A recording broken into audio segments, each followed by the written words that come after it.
Go ahead, no thanks. Thank you. We're live, thank you. Thanks, Anne. So I declare the meeting open, and for the benefit of the people watching the broadcast, this scrutiny committee, hybrid committee meeting is being conducted on a multi-location basis in accordance with the Local Government and Elections Wales Act and the arrangements for multi-location agreed by the council, which will operate alongside the council's standing orders to ensure we continue to take democratic decisions in an open and transparent manner. I would remind members that this meeting is being live streamed to the public, and I request that you all switch off your cameras and mute your microphones when you are not speaking to ensure there is no unnecessary background noise and to help with the audio and visual quality of the broadcast. The council standing orders and code of conduct will apply at all times during this virtual meeting in the same way as ordinary meetings, and members should conduct themselves accordingly. Can I also remind members to ensure their chat function is switched on and to use that facility to indicate to me when they wish to speak on a particular issue. Please do not speak until I invite you to do so, and remember to unmute your microphone and switch your camera on. As well as being broadcast live, a recorded version of this remote meeting will be uploaded onto the council's website for public viewing as soon as possible after the meeting. Welsh translation of the proceedings can be provided upon request. The images and sound recording may also be used for training purposes within the council. Thank you. Any apologies for absence? Councillor John Reynolds and Councillor Reeves. Okay, thank you. Any declarations of interest from members? I've got a declaration of interest which comes later in the report, so I'll declare that. The first item on the agenda, you have to bear with me because iPad shut off while I was watching that, is performance reports. Actually, we need to just confirm the minutes of the last meeting, don't we? Yes, sure. Yeah. Members, if I can ask any queries on the minutes of the last meeting?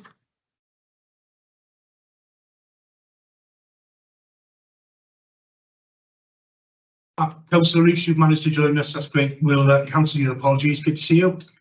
Sorry for the delay. That's okay, no problem at all. So in terms of the minutes of the last meeting, I've been through them. They all look fine to me. Anybody else got any queries on them? Happy to confirm as a true record. Thank you. And then we're on to end of year performance reviews. So our first report is from Environmental Health and Budget Protection, I believe. So they're obviously quite lengthy reports, and I would say in a really improved format to last year generally, so they're really much easier to read and user friendly, so I'm really grateful for all those improvements and whoever is responsible for them.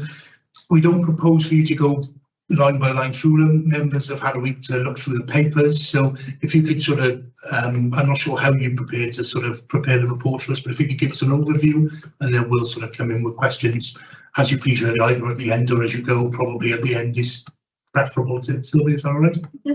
Yeah. So over to you to present. I don't know if you want to. I was just thank you. Just do a brief introduction for myself. So this report covers aspects from my portfolio on climate change and biodiversity, and some aspects from Councillor Clark's portfolio. My portfolio includes the climate change plan, most importantly working towards net zero carbon by 2030. We're also working to increase recycling and improve cleaning across the city. In 22-23, we saw significant progress on decarbonisation of our vehicles and the installation of heat pumps to decarbonise heating and hot water systems. On air quality, we've been working with groups of residents in the air quality management areas, Llun, Graig and Maindy, to develop the air quality action plans. 3 weekly bins, progress has been made on the rollout of phase 1 of the 3 weekly bin collection and the delivery of the blue bags. We've done extensive analysis on what is currently in Newport's bins, and we know that when we make structural changes to the waste collection system, that we will see an increase in recycling rates. If we don't meet targets set by Welsh Government, then we could incur substantial financial penalties. From an environmental point of view, we need to continue increasing our recycling rates and move towards a circular economy. Improvements to play areas has moved forward since this report was written. We've taken time to consult with the residents to ensure that the proposals meet with requirements. I've been working towards improvements on the Monobret Canal for some time, and preparatory work for the shared prosperity funding began a while ago. And of course, I'm delighted that this application was successful. Thank you. Well, just as a brief introduction, because as you've said, you've all had the chance to read the review in detail. I just wanted to say that, well, as you will know, this is a new area. So last year was heavily marked by, it being a transition period where we tried to, reorganize the team. Some of them, like the climate change team, they were very small, and they've been concentrating on kind of growing the team and having that capacity to deliver on all our commitments. Heavily marked by recovery after the pandemic for all our public protection teams as well, which were heavily involved in the COVID response. So, as I say, it's been a transition year, not business as usual 100% because of the different circumstances. However, as you will have seen, I think we've done really well in terms of delivering on our targets, and some of them were quite ambitious, I think, seeing, as I said, that we were in our recovery phase. Budget-wise, we've done quite well because we managed to deliver within budget. So overall, I think it's been quite positive considering all the challenges. And obviously, we had some issues, difficulties, mainly one linked to staff absences and staff retention, which is not something that is unique to us, because I think it's quite spread in the council and other organisations as well. But obviously, it impacts on us because we are heavily operational area, and we are quite reactive sometimes. So our reactions times can be delayed. We've experienced issues with lead times for materials as well. All of which can really have a negative impact. But overall, I think we can see a positive story here. You will see that all the actions are more or less aligned with our different operational areas. You may wonder, because for the climate change, there seems to be like big groups and not a lot of detail about the actions, but that's because there's a separate climate change action plan that gets reported separately. So that doesn't come here, that goes to the overview and scrutiny committee, but there will be a separate report with much more detailed information and all the different, outcomes delivered last year. So I don't think I'll go into more detail really. If you have any questions, happy to go through anything in detail. Can I pick up an initial point, which probably carries through to some of the other reports as well, just in terms of, you sort of clarify for us where this is end of service reviews, but the report, particularly for your service area, is 23 to 24. I suspect that's probably around the transition period you were talking about because of the new service area. So some of this sort of is next year's or this year's work rather than sort of last year's. So how are we distinguishing between sort of end of year and next year? So, I mean, there are some actions that have a set ending date. Some others are just ongoing. So most of them you'll see they say March 24 because that's when the cycle of the service plan finishes. That doesn't mean that the action is completed. It may carry on for longer. So most of the end dates, apart from those that may be finishing earlier, are linked to the end of the service to the end of the service plan. When we do the reporting, there's a quarter update on the performance systems, and most of the comments are linked to that last quarter period. I was just going to add, so we used to as council have 1 year service plans, and then so we've moved to a multi-year service plan. But of course, with the reduction of the new council, we then had to wait for a corporate plan. So we're almost doing our first point of coming to the scrutiny is the first review, whereas going forward you'll have quarterly reviews. Yeah. But actions in the plans will be multi-year because it was recognised as a problem with the single year service plan. By the time you were talking about it was almost done. Yeah. There's no ability to input significantly. Yeah. So that is carrying on, and the service plans then each year going forward, so the new service plan for next year will be more of a roll-on iteration process. Yeah. And that's why I think in our current plan that there was only one measure, but that's why some measures that didn't start until this year were also included just for completion, just to give an overview of, why the plans really. Yeah, no, that's really helpful, which is something that came up beforehand, so thank you for that. I'll throw the floor for questions then.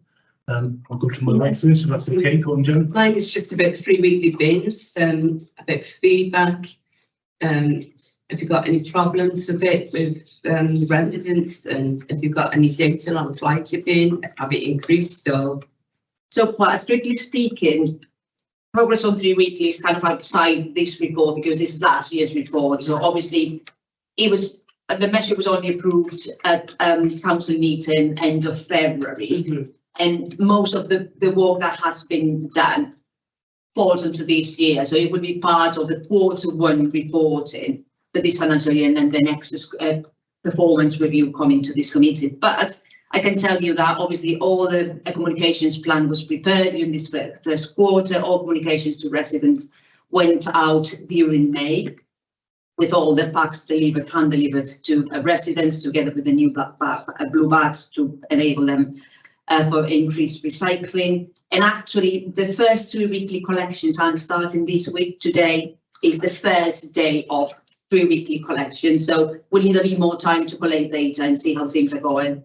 Feedback I got from the crews this morning this afternoon after they finished collections was quite positive. They haven't seen any issues so far. Obviously it's only the first day, but it is quite telling. I mean, if you're going to have problems, you probably start having problems from the onset. So I have feedback of an elderly resident. She rang me up and she was complaining about the cardboard in the blue bag. It's going to get, if it rains, it's going to get really heavy. How are the bin men going to manage to pick it up?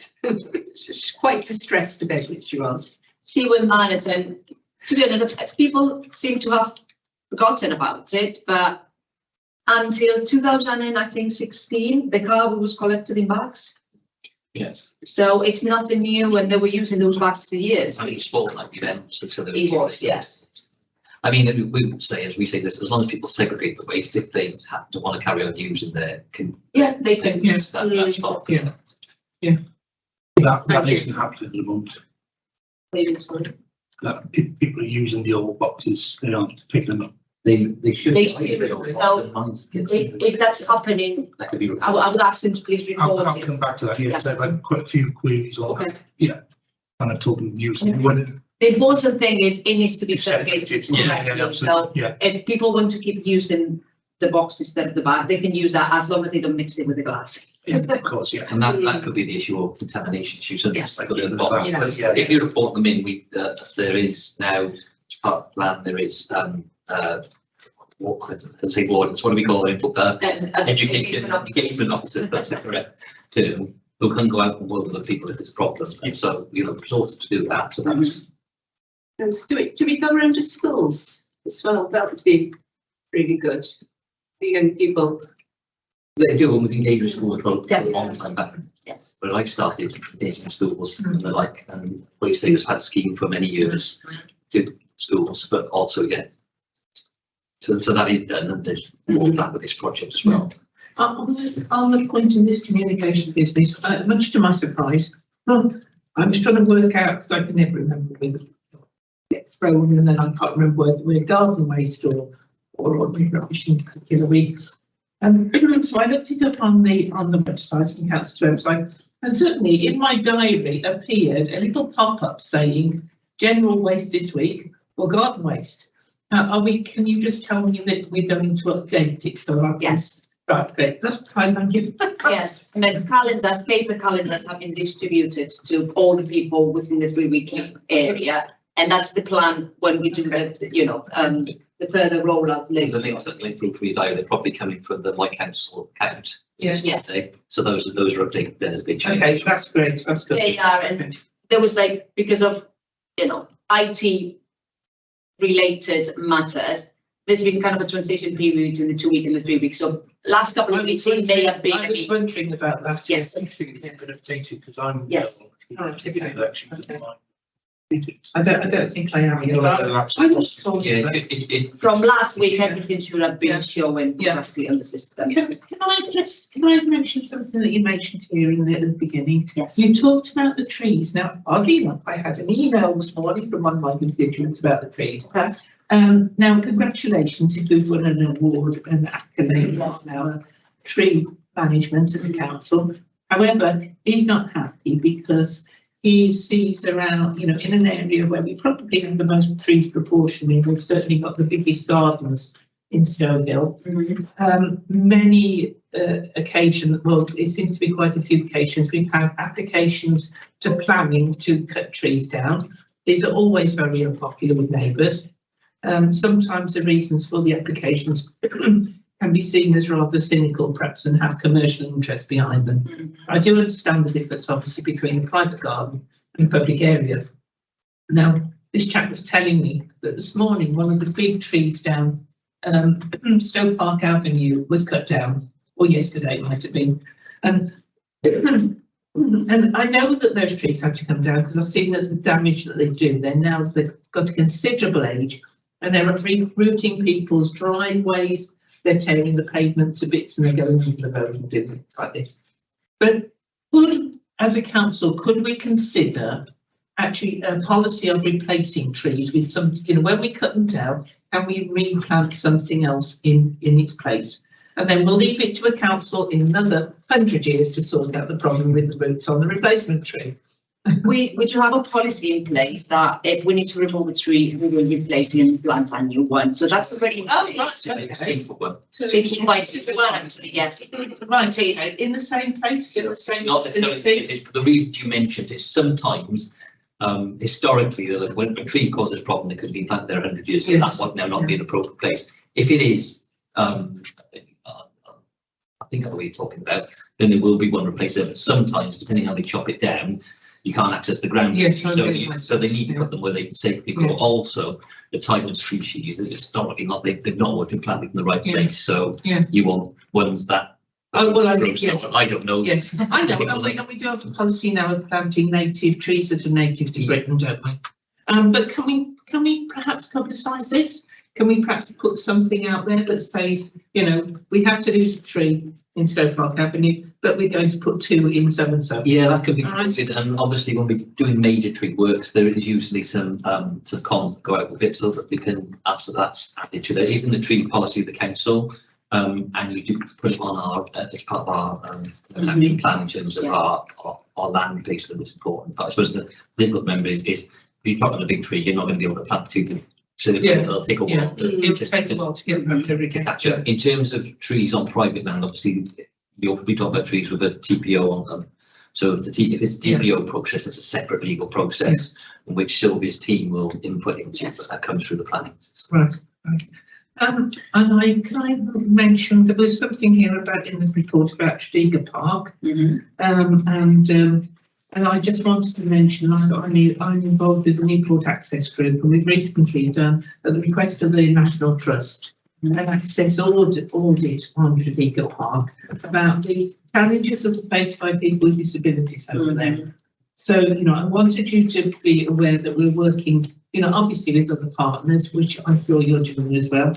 But it was, you know, the mention here was about the parkland there. So I wondered how you were thinking of, you know, what project you had in mind to upgrade the parkland. Because, you know, obviously having done that walk round and made comments on that and observations on that, I wondered if you would be able to take forward some of that. Now, clearly, Tredegar Park and grounds are in the guardianship of the National Trust. No, Tredegar House. Yeah. No, they said too, because I asked them specifically about this. They said the parkland. You mean over the road? Yes. Okay, yeah, that's all right. That's right. Dual carriageway device. That's still council responsibility, and the other side. My apologies. Yeah, because I thought you meant the area around the lake and the walks around there. No. Because it is all open to the public without charge. Yeah. But they are the guardians for that. Okay, sorry about that. Right, thank you. Misunderstand. Although we're happy to feed anything back to them. Right. Jan, did you have you wanted to come in on another issue on public space protection orders? I think. Yes. Bill Women. Did you have it? Page 14. 29 if you go by the side ones. yes. Yes, development of an approval of a new public spaces protection order for Mace Square. Yes. Is there an update on that? So we're making progress with that one. It's been slightly delayed, and that's why it shows as amber in the report. It's just, to be honest, a capacity issue because we need to carry out a consultation before we can go ahead with the renewal of the PSPO. So that's it. That I can give you a definite date right now. We need to check with the public protection manager, but it's something that we're looking to progress as soon as we can. Thank you for that. And then Kate, I think you had something on toilets. I did. I'm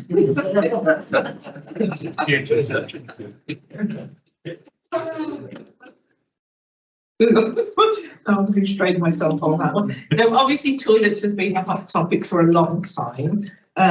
We know the issues, the removals. I mean, you know, when you think about the cost of maintaining the toilet, it's just quite ridiculous, really, isn't it? So quite sensibly, the Welsh Government a few years ago brought out an initiative where they proposed offering a sum of money, which did seem very derisory, actually, to private businesses to enable the public to use their toilets if they weren't customers.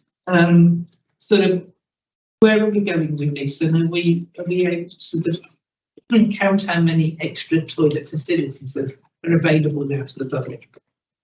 I mean, a review of the toilet strategy is underway. I have to say that there's been a change in the structure of my area and housing area, and a bit of the public protection side has moved to housing, and the manager dealing with the toilet strategy is now on housing, and actually he's in the meeting and he will be presenting later. So perhaps he could answer that question. provide a bit of an update on where things stand right now. But up to last year, there was a survey done to try and encourage businesses to provide facilities available for the public to be used. And we were working on an updated strategy that included all that information. Yeah, it's fine.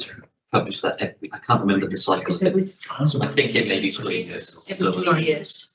Right. So can you, off the top of your head, remember if we've got any breakthrough initiatives to work with? I don't think we've got any. Obviously, but still, we'll probably better provide a written update on. Okay, thank you. I'm sure we'd appreciate that. Can I come in on the toilet situation? Right, I was. As Llun is lots of tourists go there, they really do need a toilet there. Because I was at the amphitheatre with my grandchildren visiting, and this visitor was looking for toilets for their grandchildren, and of course there's no public toilets there whatsoever. So I had to direct this lady to the museum. They're close to the public. The toilets are the only toilets are in the museum. Because the amount of tourists we do have in Llun, it is a really big need for it. So thank you. Yeah, I think just to say that's noted. Obviously, the council took a decision. I know 3 or 4 years ago that it could no longer support a number of the public toilets. It wasn't just on financial cost. There was a lot of antisocial behaviour issues where some that were just almost closed in perpetuity and become an issue in themselves. Noted the points on cleaning storage destination. We love that too. Thank you. Yeah. I'd like to ask a question on the player sets, perks, Yes. and the upgrades. You mentioned here your engagement with residents. How have you gone about that? Because I've been having a lot of complaints. Obviously, I've put it through the system, but if I'm getting the complaints, then these residents outside and around the area use the play equipment. They would have been aware that someone's gone, so how have you engaged? Well, we do it because there's a number of play areas across the city, and they need ongoing maintenance and replacement of equipment because it gets too old or because sometimes unfortunately it gets vandalized, a number of reasons. So there's a safety audit inspection done, on a regular basis on all our play areas. And because of its historic backlog, there's a number of them that are in a worse situation than others. So there's been additional funding dedicated to make an improvement to our play areas, and we're going through the list based on the priority of interventions, because of some of those areas, some of them are even closed to the public because of safety concerns. There's equipment missing. So essentially what we're doing is addressing those areas that are in urgent need of repairs first. We've developed an engagement plan. We have an engagement officer who's engaging with residents, and we're doing specific consultations for those areas where we're going to have interventions in first. So far we've done 3. We have a number of them planned for later in the year. So I don't think this is about particular issues with Leo. This is about the replacement programme. Yeah. So we talked 18 months ago, the cabinet invested in the replacement programme, and so the consultation is around, you know, how the local committee want them replaced, and so they're going through ward by ward. This very recently, yes, and then go through. So I don't know where England is on the list, but they no, I don't. They can only do so many at a time because obviously there's one person needs to go around. When you said engagement, yeah, so that's 25% is you haven't actually engaged yet. This is just they have with some areas, yes, but they're working their way through the list. So as Sylvie said, so they're doing the worst or the ones that don't even exist anymore are done first, and then they'll make their way through the list over the years. So they've done a pill, they've moved on to Liswary, and I did see another one, yeah. There's another one just been publicised as well now on the page. So the money one is really simple. As I say, we're going on the safety inspections report in terms of how we prioritise the interventions. Really. But we recognise there's a backlog because there's a period of time where there was limited investment. So in essence, this big investment that is to help us catch up. What's been the problem over the last, 8 to 9 years is really it's been very dependent on Section 106 money. So that's fine if there's local in your area. Yeah. But obviously that's not even across the board. So this investment is an attempt to address that, but it will take a little bit of time. So have you got a programme at the time? They have got a programme, but I think the thing is they've started the ball rolling with 4 or 5 wards, and so we don't want to be setting out consultation too far in advance because people forget everything else. They don't know they keep to it.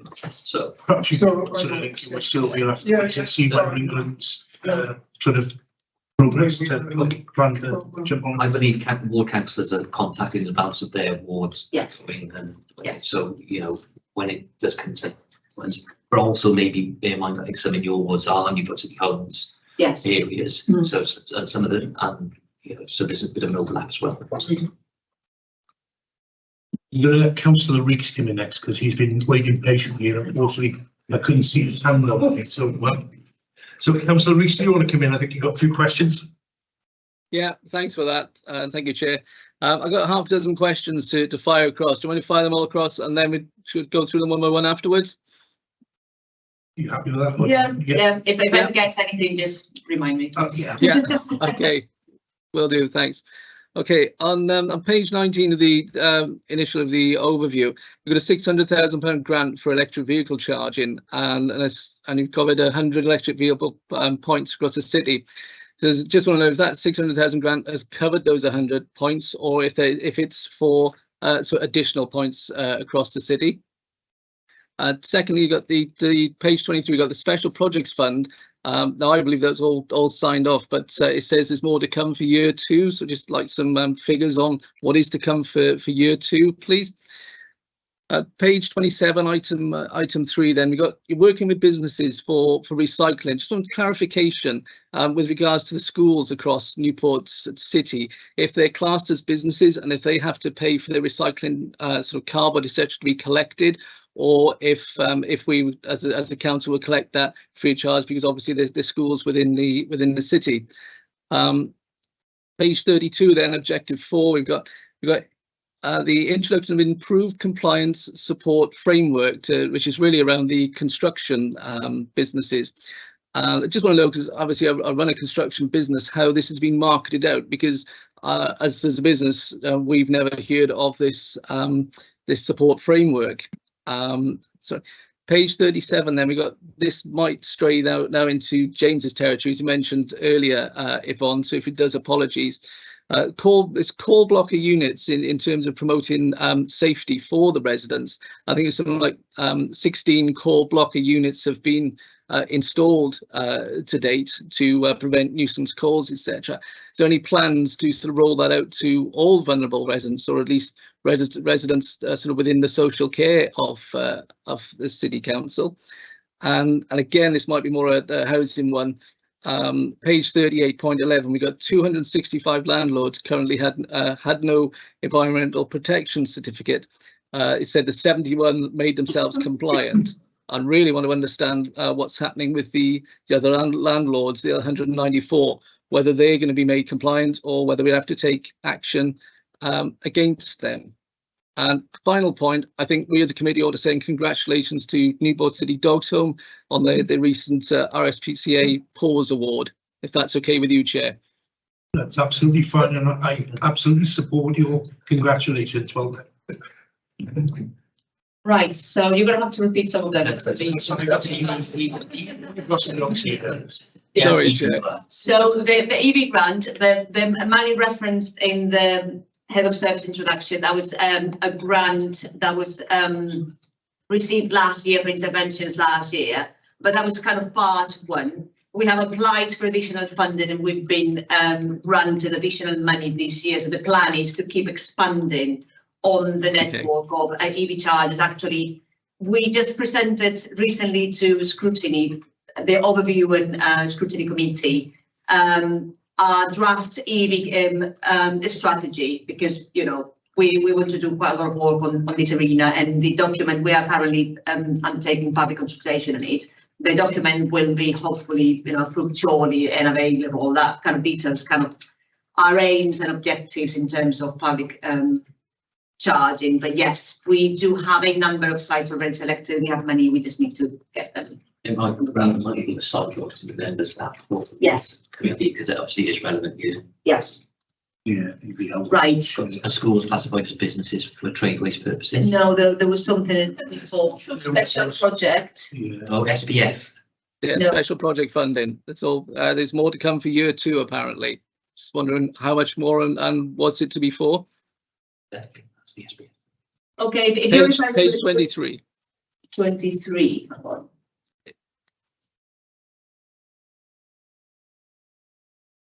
Oh, it's only because this report covers up to March 2023. So as you know, there was very little progress on this, on SPF because of the delay from central government to award the funding, and the actual implementation plan was only agreed and approved in May this year. So essentially there was not that much to report on progress for these reports, and that's why there's a reference to what commenced in year 2, which is actually 23-24. Okay, yeah, that's fine. Yeah, in itself is a 3-year project, Yes. although year 1 sort of almost didn't really happen. So year 2 is probably the It's now, yes. Now, and then there's year 3. Schools, what are they classified as? Schools, they're classified as business, and actually there's going to be some significant changes coming with new legislation that the Welsh Government are going to approve and comes in place in April 2024, because all businesses, including the schools, because they're classed as business in terms of the regs for waste and recycling, will have to start segregating all the waste into set waste streams. So yes, they are included. It's probably worth pointing out in terms of the cost. Obviously, the definition of trade waste was set nationally through the originally the Environment Protection Act 1990, and so local authorities, although it's devolved in Wales, we've stuck by the UK-wide definitions for what waste is its scope and what waste is out of scope. Schools are part of the schools delegate budget. They are effectively funded for that, but what that does to them, it drives an incentive, because the more that they recycle, and less, which is a lower cost of the disposal element, the more that the schools budget can be saved. That makes sense. Yeah, that's fine. Because I said, we as a business, we pay for our trade waste to be taken away, and it's just interesting that schools are classed sort of in the same banner as businesses. That's fine. Thanks. Yeah. Okay. Your next one was about these project, the compliance work on construction and demolition. You wanted to know how to be marketed. I cannot answer a specifics on that question right now, but I'm happy to come back to you and give you some detail. Yep, that's fine. Thanks, thanks, Sylvia. Next one, you said page 27 was about the core blocker. The core blocker units, but I think it was 16 core blocker units had been installed to protect the residents. I think we've taken action when cases become known to us, because there's been like a scam or a fraud in place. We are investigating that, and one of the outcomes of that investigation is the core blockers.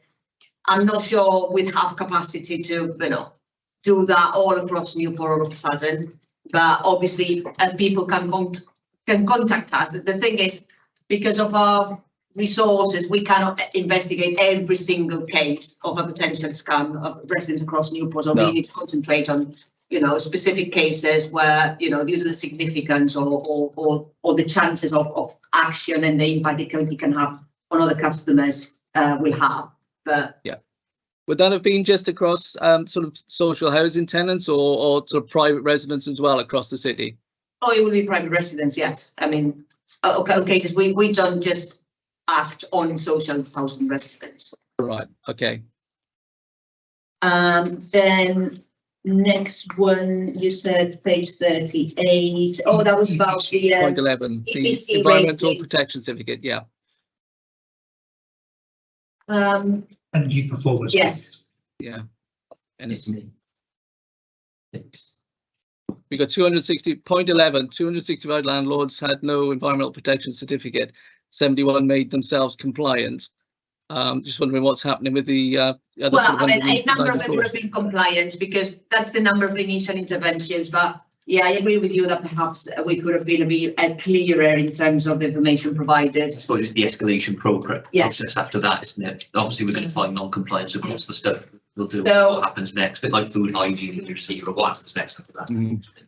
Yeah. How Red Smart Wales linking in with that? I was going to say that, because it's their responsibility to enforce their law, their rules. That comes under kind of the housing arena. I'm not sure I can give you the answer right now, but we can certainly expand on that information and come back to you. Yeah, useful to know sort of how each area is linking up. Yes. It's a West Councils of the council. Somebody else should be doing this. Yeah, and Red Smart Wales are the responsible authority on the legislations. We'll pick up some more detail on that response to expand on that. I mean, because this is trade and standards work, and they've been doing interventions across different properties, but especially working with land use and business properties as well. And there was something. Oh, it was about the dog swings. Yes. Yeah, the dog swing. Yeah, that's great. Thanks, Chair. Thank you. Thank you. Thanks, Councillor Reeks. John? Yeah, it's just on page 41 about wider role LAEP. What is LAEP? That's the local area energy plan. Thank you. And that's Newport City Council approved its climate change plan. That's an internal plan just for Newport City Council in 2022. That was followed by the local area energy plan, which goes beyond the actual council area of intervention. It covers Newport as a city as a whole, and then it needs input and intervention from residents, from businesses. So it's kind of wider than us, but we wanted to have that master plan, if you like, to highlight the work that needs to be done to reduce emissions across Newport. So it directly affect what the council does, and that's through our climate change plan, and those are already our 2030 targets. The local area energy plan recognises that we can't control everything, but we are the coordinator and effect the leader for everything that happens in Newport. And those are the 2050 targets. So that's sort of private homes, individual, and what we do to influence the infrastructure for that. So if a resident want to put an EV charger in his home, do you come to the council for that? Usually doesn't require planning permission, depends about where he was. Our EV previously said about EV strategy does have some information. It depends on the type of the home. So I've got a drive on my home. My EV charger is just on the garage, beside the garage. It's more challenging for people in terraced houses. We're looking at different ways to address that as part of that EV strategy consultation. So we're looking at some alternatives, including where we've installed and will be installed a lot more hubs in terrace streets, so people can have a terrace street broad. So a lot of the options for then linking into people's houses. It's a bit challenging. With those hubs, will they be charged for that use of the? Yeah. Yes. Yeah, anyone pays for the electricity. Obviously, you're swapping out electricity, paying electricity rather than paying for your fuel. Yeah. But it's a rapidly growing area. It's a bit of a, different solutions for different people, and that's part of that. Of soon to be consulted on the EV strategy. All right, so it's not live here. It went to scrutiny. It went over the panel scrutiny, and I don't know when is it due out. Or it is live. It is live. Oh, it is live. Okay, because I've had questions on that recently as well. So we will side push to the.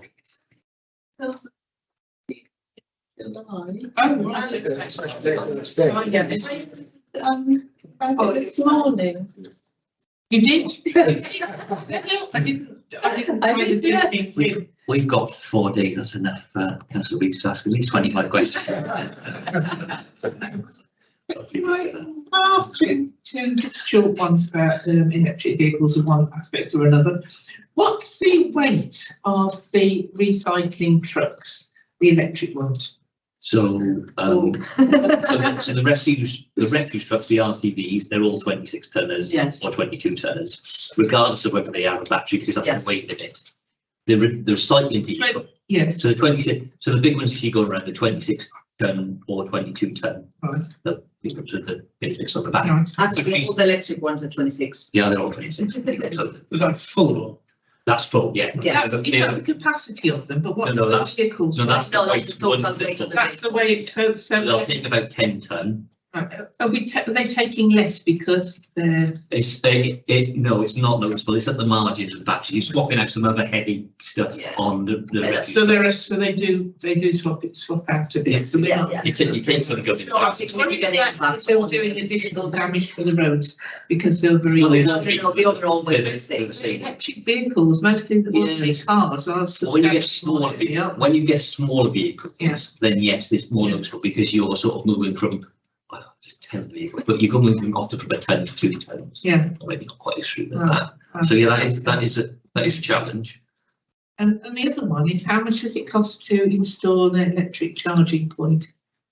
A council installation, It's an really official one as opposed to. No. So if you put one at your house, I got one for the car, You do the electric bit at your house, yeah, but what The about? council ones, the main driver of that is actually the national grid connection, so Western Power. Right. So it's very difficult to give a figure because you have to, the kit itself is a couple of grand. 100 divided by, or 6,000 divided by 100, But makes it only £60 each, doesn't it?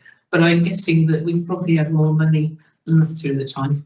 There was £6,000 obtained, it said in this report. 600. 600,000.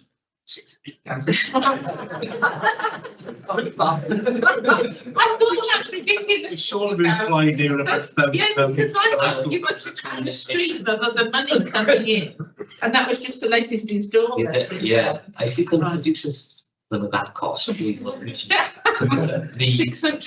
it's a bit more complicated So because 600,000 for 100. it doesn't go by that. It doesn't quite work like that because what happens is usually then they'll be commissioned to a provider and they'll take part of the risk on how much they earn through the recharge. Right. So some of the recharge is directly to electricity, some of it is through the Oh, right, maintenance. actually, yeah. So it's not straightforward. Also, costs will include any civil costs Yeah. that you need, to get them installed. If you need to upgrade the electric connections because there's not enough capacity in an area, you need to pay for the connection. So it can be highly variable. Okay. And that and usually it's the grid connection that's the limiting factor for us Right. because where we want to put them and where we're able to put them are two different things. So I can appreciate that. Yeah, and Newport's got its own challenges in terms of grid capacity and anyway. So, Yeah. Councillor Reeks has got his hand up, but I don't know if that's sort of from earlier and they've all come through or whether you wanted to come back in. No, I just wanted to pick up on John's point and the general conversation about the electric vehicle charging. Paul, I don't know if you've seen a number of councils, I think, sort of across the UK, were talking of doing sort of charging via lampposts. Is this something that we've even looked at, or is this feasible at all? So there's problems with the vast majority of the lighting column stock in Newport's unmetered. So when we stick things on the light columns, it's quite complicated because you have to have an agreement with Western Power and things. But as part of the EV consultation, that's only got 4 days left. There is discussion on there around trenching or other options to terraced houses as well. I think we've looked at some of the lighting column ones, and it may be that we do end up trialing some of them, but there are some challenges with that. Like I said, the main problem we've got is because it's an unmetered supply. So basically, we agree what we're paying for them, and so if people were just easily able to draw down off the lighting columns, it causes some issues with that. But there's lots of challenges with this. But you know, we're moving to more and more rapid charging. You see in a lot of the petrol stations you go to now, you'll be seeing upgrades happening there, and it may well be soon that you're actually in the territory of, well, you just stop at the petrol station for 20 minutes and your car's charged for 600 miles or whatever. It's evolving so quickly. In reality, a lot of these are trials and you know, for the cycle of this plan, the infrastructure and the needs will change. So us as a council, are we keeping up with these sort of rapid changes? Are we able to sort of adapt to them? We are, but I think I'll be lying and saying that if we put something in now, in 5 years' time, we know that will definitely be it's a bit like, so, you know, the old internet connections, isn't it? You know, when you got your first 56k modem and you thought, wow, my God, this is, and then, you know, within 3 years, someone's digging a hole in the road to put fibre cable in there. So I think we kind of got to accept that we've got a facilitated role in this and we've got to try and encourage it, but inevitably it will be quite rapid changing. Yeah, so there's no way we can future-proof what we do now then, really. I think we're trying to by having a mix, but I don't like the honest answer is, you know, if we look back in a few years' time, yeah. But us as a council, we're getting funded for this. We're also balancing the risk. As I said, as part of the financing package, it's often with a provider, so they're taking some of the risk as well. So, but I suppose it's definitely one to watch this space. Yeah. Okay. Thanks. Thanks, Chair. Can I pick up my master myself? I'd like to pick up a question on that. So, in terms of if we subcontract out then to somebody else to sort of manage the charges and the maintenance, are we ensuring that there's some sort of cap on pricing? So I have reports recently that sort of some now are charging 70, 80 pence a kilowatt on some of the sort of faster charges, and people are a bit worried that yeah, there's agreements in which some of them are directly put into council contracts, some of them are like capital region, and I think some of the early ones maybe mean Welsh government. But yeah, there's a cap on the effectively their maintenance stuff. It's accepted that the price of electricity is varying, and it'd be unreasonable to that. But there's a cap on that. And there's a payback period, and there's yeah. So ours are likely to be competitive. They should be. Yes, they should be. But I think again they're part of the mix, aren't they? If you've got to drive, like my car, I'm charging at home 99% of the time. Yeah, same, yeah. It's a challenge for people with terrace houses, and that's one thing we need to overcome. But yeah, it's a rapidly changing market. Is there any other questions from anybody? Because I've got 2 more, but I tend to go last. So, anybody else? I've got what might be a silly question first, but I'm going to ask it anyway. So, objective 1. Green and blue infrastructure. Yes. What's blue infrastructure? Blue infrastructure refers to anything that has to do with water, really. Right, so, okay. So walking the canal, for instance, that we're planning for this year, improvements to the canal and water retention, the like, that would be classed as blue infrastructure. Right, okay. Grateful, thank you. And actually, that's something that we did consider. It's not explained here, right? You go to the proper service plan at the beginning of the year. I think we tried to explain what blue infrastructure was there, just to. And Al's never looked after it to me. No. And one final question, if I may. So, stages through the year, you're significantly overspent on sort of forecast budget, I guess. And then the last quarter, you sort of miraculously brought in to an underspend. So, well done. But sort of what was the implications for that, and what happened? Was that just a timing issue, or did you have to make significant cuts? Throughout the year, we're going with forecast, and forecast is a best guess based on data that it's with information that is available at the time, and with things like income, for instance, or grant availability, things like that.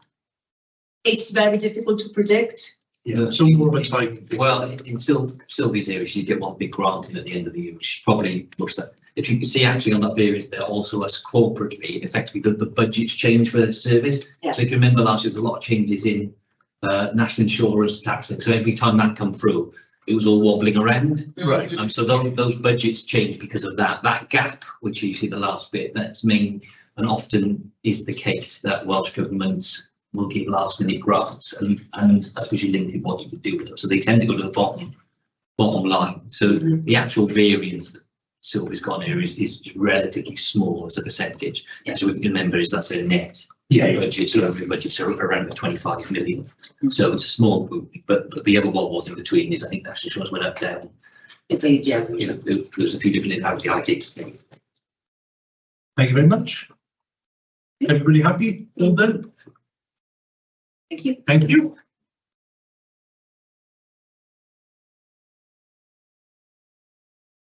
You don't get to go ahead.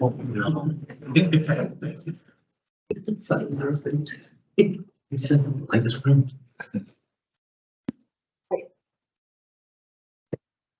So we're on to the infrastructure now.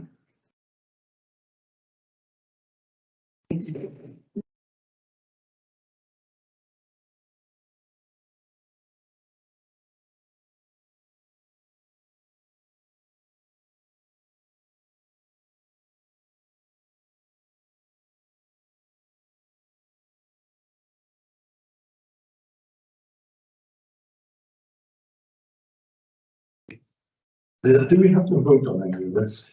But not usually, we're not a decision-making sort of forum as such, so our role is to scrutinise the plans and ask questions. Sometimes towards the end, we'll sort of formalise what we want after the officers have left. Yeah. Sometimes at that stage, there might be a disagreement. Because it doesn't normally happen, we just tend to unanimously agree kind of what the things we want to see and the things we have. So it's very unlikely that we normally go to a vote. Okay. Yeah, if we were all in significant disagreement, we might have to. Welcome, Councillor Lacey and Stephen, and I think Jonathan Keane has also joined you on the Sorry, okay, sorry. Coming off the next one, no problem, sorry. He's keen, absolutely. So yeah, I just reiterate the points last time really. You know, what's look much better, and give us an overview when we've had a chance to go through, and then we'll come back with questions if that's okay. Yeah, so infrastructure is a relatively new department after a restructure in 2021. We've had some changes to the senior management level of the past 6 to 9 months, but now things are bedding in. It's obviously a very high profile area because everybody, you know, well, I'd like to say everybody, but something's going to pick me up. 99.9% of people will be using the road. But as with other service areas, we're facing some significant budgetary pressures. And this is putting pressure on our providing services, as well as meeting the climate change challenges with extreme weather that's affecting our assets, with, you know, the droughts and then the high frosts. But we're working also towards some legislative changes. If you all know that in the 17th of September, we've got the 20-mile-an-hour coming in. That's one of our big pieces of work, and some of our positive areas. Obviously, we're looking at the Burns work as an overall, which is going to have significant impact on Newport and, you know, significantly help our climate agenda as well as our active travel agenda. And over the last year, we've had several active travel routes that have now opened up. We've got the, you know, obviously the Devon Place footbridge being one of the biggest ones, and we've done some resurfacing on the Millennium Bridge as well, which I know has been a big help to the city centre, as well as some of our major other routes, A467 and things like that. So, yeah, just cover off some of the same points as Councillor Lacey, probably also still there, which she didn't touch earlier. So yeah, we're a fairly new service area, about a year in the making now. I think as Councillor Lacey mentioned, you know, we're a universal service, and we provide you know, a service to pretty much all who use and visit Newport every day. Just to pick up on what we cover, broadly highways and transportation, which people appreciate for infrastructure, but also cover council civil contingencies function as well. So note in the service plan, we take about objectives and how they feed into to the corporate plan objectives. And just picking up on the restructure, we've got 4 service service managers now in place. Again, bedding as Councillor Lacey says. So yeah, we're continuing to move through the pandemic, and some things have changed in the pandemic. We're working from home, for example, not just for this body, but a lot of organisations has made changes that impact us as our service area. We have been protected from some of those issues in terms of income by Welsh Government during the pandemic, but obviously those funding streams have come to an end now. We are looking at other funding streams coming to an end. Bus emergency funding is obviously one of them. So we are working with Welsh Government and colleagues and operators about how we can embed changes and so into the functions with less money around. Costs of living across the service area, to be fuel, materials, and things such as parts and labour. And this has resulted in overspending 22-23 of local. This was also exacerbated by some accounting practices that had to change as a result of guidance legislation as well.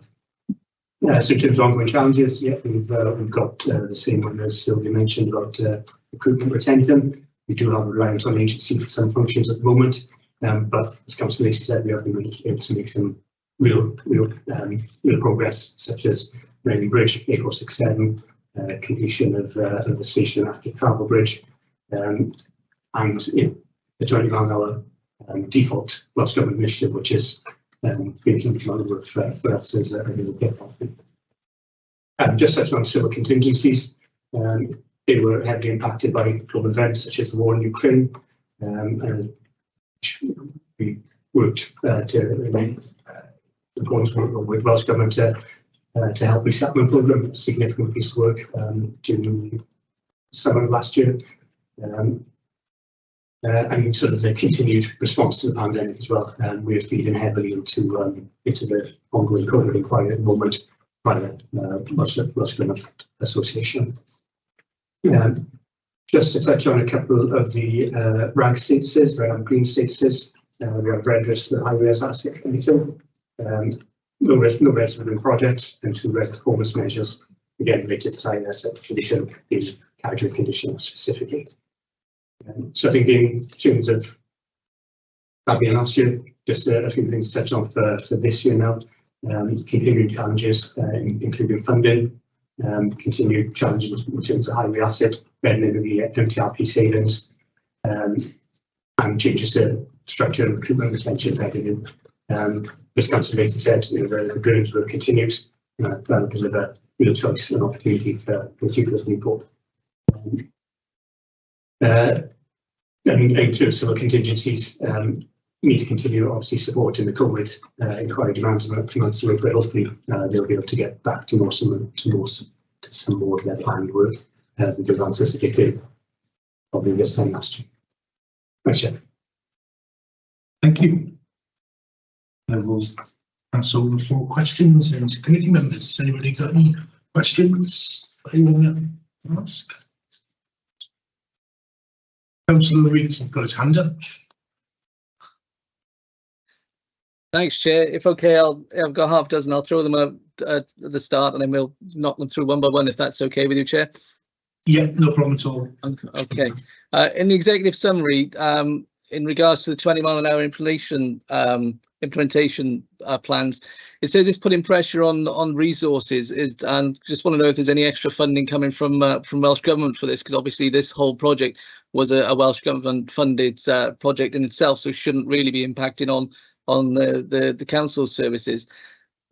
If you look to then of the report, page 56, the last item, talks about Ruskin Avenue. There's a temporary crossing point that's been that's recently been taken out because it was unsafe, and it says it's been reviewed to have whether there's any permanent works required there. But obviously, it's understanding what's being done with that at the moment, because there's you can't review something if it's not there. With point 62, we've got the active travel network. Is page 62.5. Active travel network plan for cycles.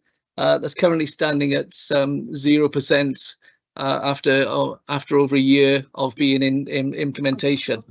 really just understanding where the timescales are for this now, and what's happening with this as a project if we don't appear to have moved any further forward after a year. Page 64.15, we're picking up on traffic-free streets near schools. There's a pilot project for that. I just would like either the councillor or yourself, Stephen, to sort of tell the committee what that is all about, since it is a pilot. And in page 73 on the performance measures, we're looking at the poor condition of the roads, and that's I think it's 4.8%. It's showing quite high, the poor condition of the roads. Really, what's the plan with this? And are more people reporting potholes, which is sort of showing the roads are in a poorer condition? And really, what we as a council are doing about this now? Thank you, Chair. Thanks, Councillor Rees. Thank you. Yeah. So in terms of training on our council, it is being funded by Welsh Government, and we have paid for and been given money for it. I think in terms of the pressures that it's provided, it goes back really to some of the issues about recruitment retention. We have had staff that have been working on the project who have since moved on. So other staff are having to pick up some of those, some of the works that you have to do with the local authority, even though it's been paid for by Welsh Government. I think the issue on resources is it's not so much about the cost of them, it's more about the ability to just switch on a couple of transport plans and then switch them off after, so they're not sort of people just hanging around the corridors of the civic. So that can be a challenge when you've got a temporary piece of work.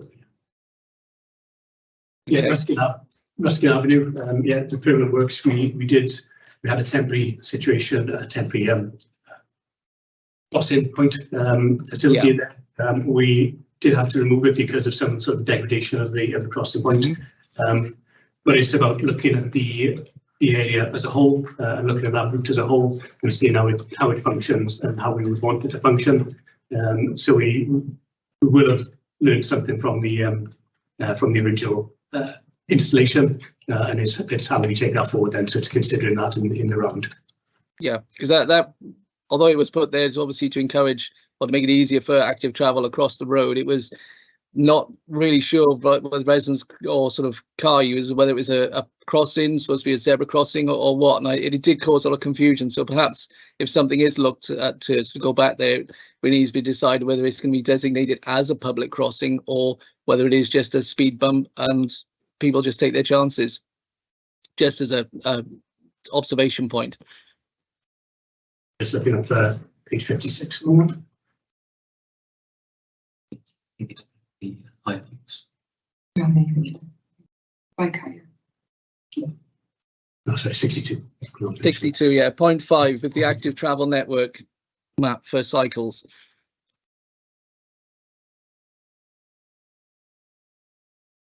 Yeah, this is the active travel network map, which as a local authority, it's an iterative process that we have to continue to publish a new map every few years in order to make sure that the network is growing as we want it to, and it's reflecting what people's wants are. I think in terms of progress, I accept the point. We would have liked to have made more progress than we have at the moment. We are looking to get out in January next year in order to get a latest iteration in.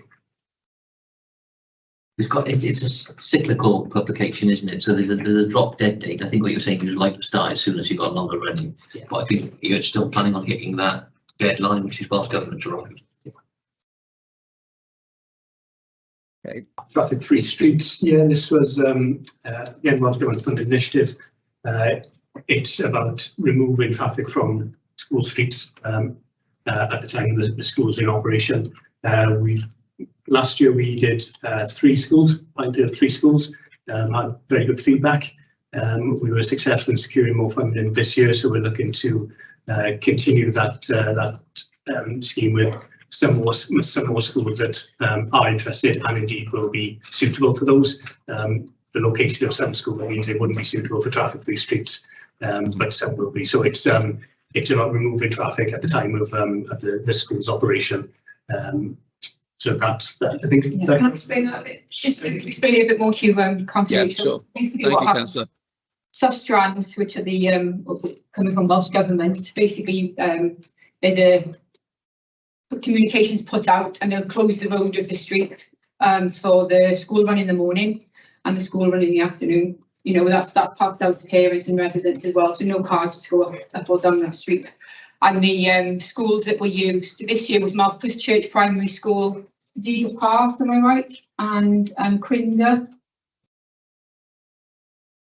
There was one of those, wasn't there? Was there one in India. Yeah, there's one in Mandy. So, and basically the feedback that we had was really, you know, was really good. A lot of people said it's lovely to see the children. You know, you were able to let the children run up the road. They were on their scooters, they were on their bikes. There was no negativity from people who would drive to school normally. You know, it was just seen nicely. And Sustrans do a lot of work across Wales with the Welsh Government, and they run things like walking buses where all the children meet at a certain point. And then they walk them in a big convoy to the schools. Yeah, I've seen those. Yeah, it's really nice. It's really nice work, and it just, you know, it promotes that stuff. And I think what they've said and what we'd like to see is schools that would be interested to contact us to say that they're interested. Obviously, there's a certain element. For example, schools in our ward, St Gabriel, wouldn't be suitable because it's on a main road. They have to be, you know, more or less tucked away. But you know, certainly if schools are interested to contact us through education, and we can have a look to see their suitability, because we've got funding to do it again. Yes, sorry, Chair. Just to clear that Sustrans have been commissioned again to carry out our work again this year, except for last year. So we've got to. I wonder if the Clyde Enterprise will be. Yes, like I said, it's roads that we can close off suitably. Yes.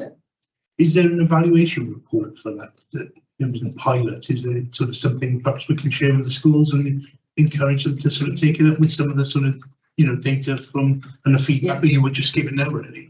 That'd be good. You check those forward. Yeah. There's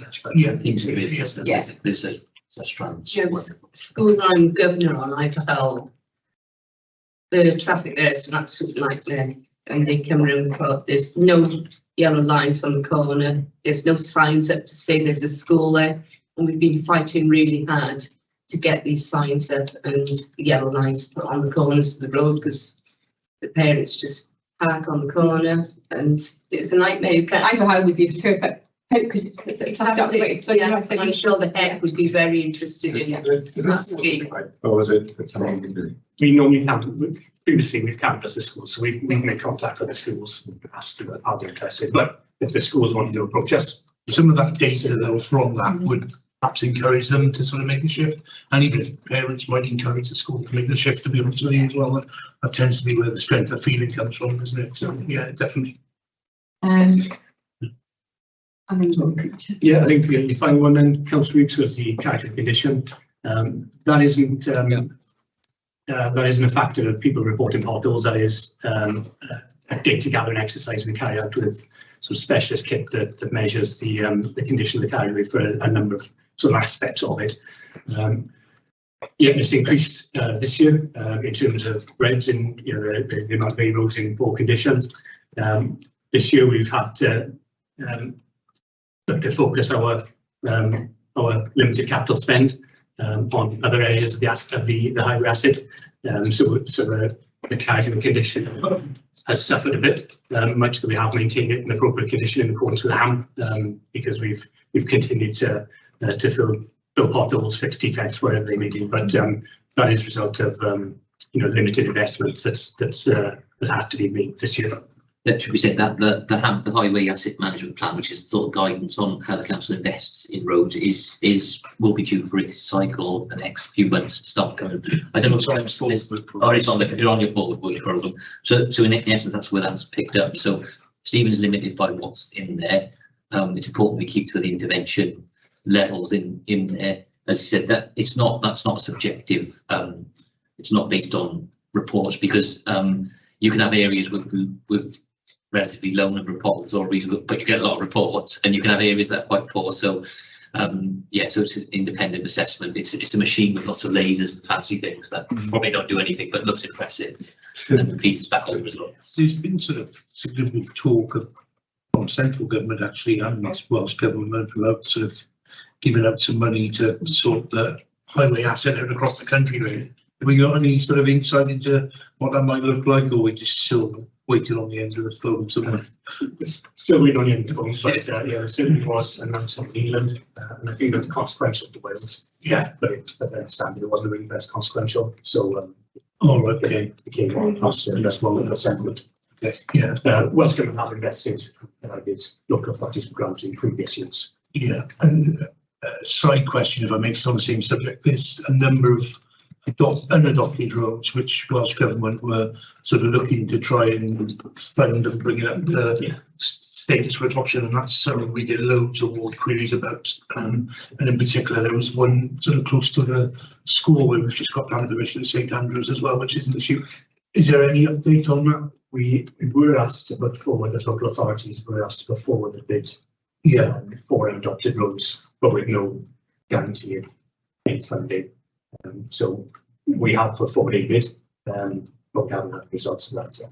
I think the challenge we've got is, I think we did an estimate of the cost for all the unadopted roads in Newport to take them on, and we can't just take them on, we have to consult with the residents, and unbelievably some of the residents do sort of object. And it was about 12 million. Now, if you look at our annual highway investment on the offset we own is only $500,000.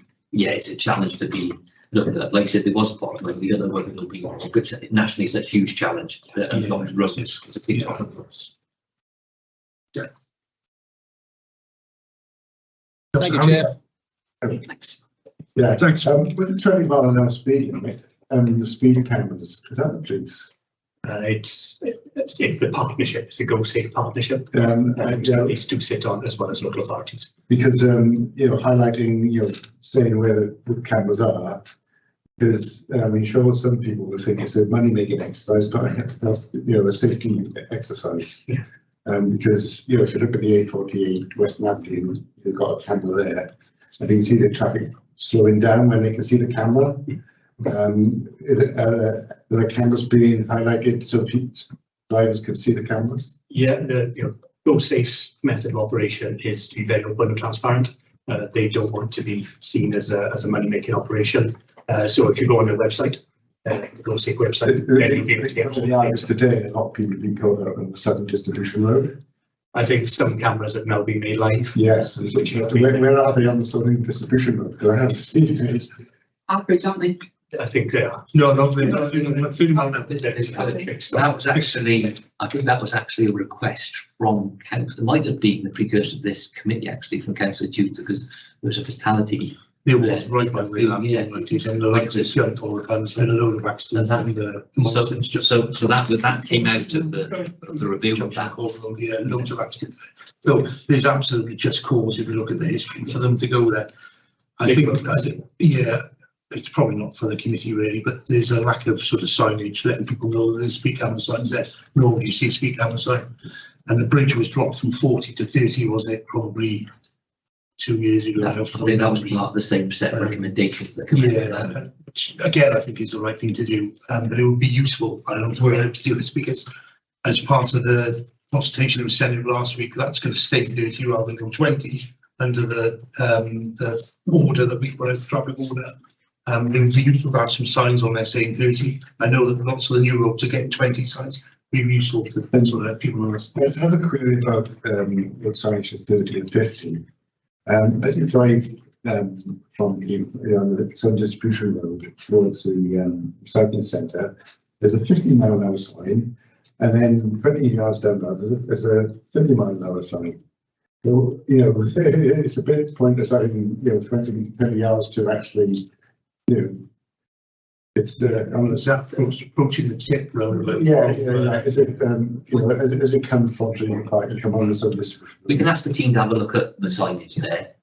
It's quite a bit complicated because the SDR is actually a PFI road. Yeah. So we are. It's quite it's a more complicated process than it would be for a standard road. However, where signs are, their distance and where the junctions is heavily regularised, and there's a big look. Someone can tell you, yes, it's supposed to be there, you don't agree, and so they do have to be in the right places so they can be enforceable. Right. But we can check, we can do a review and check whether.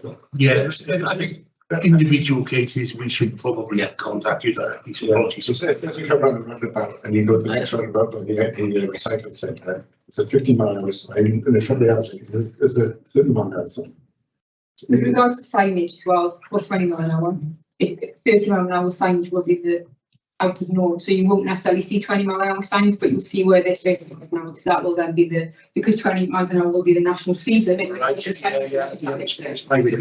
no signs. So that's the same. So that's what they're doing. So you're flipping the signs. So you'll see at the moment a lot of signs with this sign is intentionally blank or something like that. Yeah. If you flash past to exam, It's a no sign. And if there's your sign. but then on September the 17th at midnight, someone with them all. Yeah. But then the default will be 20. Yeah, I think individual cases apologies will get in touch with you. Can I ask you a bit more about the moving traffic enforcement powers? That's page 60. So it's building upon powers that we are able to apply for as a local authority. Parking enforcement is the obvious power that we were able to apply for and have applied for, and we now want to take.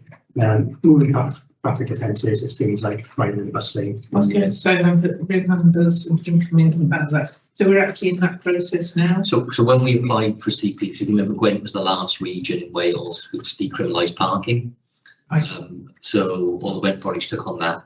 There was guidance. Well, it moved from being a requirement to general guidance. Is that you apply for traffic offences in 2 stages, and you should leave as a recommended period of time before you apply for moving traffic offences. I think if we hit that, it might be in the middle of the pandemic, so the soldiers there. We talked earlier about school streets. So one of the things that we can't do that some other councils do because they got moving traffic offences is enforce properly on the school streets. So it requires us to have a person there.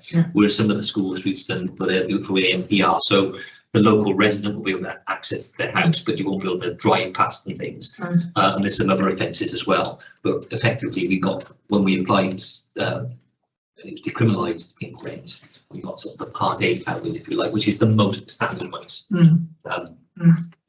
Mainly illegal. So we're going to go over to get more of a suite of powers then. When will that happen? Yes, we're working on the procurement of the business case today because similar to CP, you have to go through a process to apply for part of that process. As opposed to how we use them in benefits, disbenefits, those sorts of things. So that's what we're looking to work on this year. Just go to a consultation. Will that be public consultation? Yeah, there'll be Have we got an idea of the motives for applying for it? I don't think we particularly have a major bus lane issue, but we do have a major school issue. Yeah, schools you'll be often, well, I suppose it's classic cases because people can say, oh, you're not enforcing outside the school. It's actually really difficult to enforce if someone is sat in the car and they move off.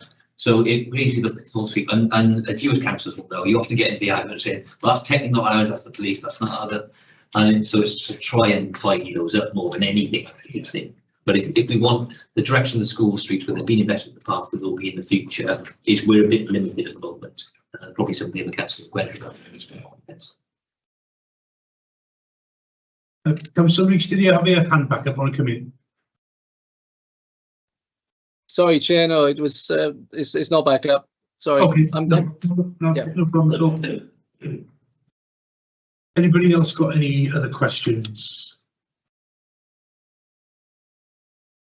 I may then go last again.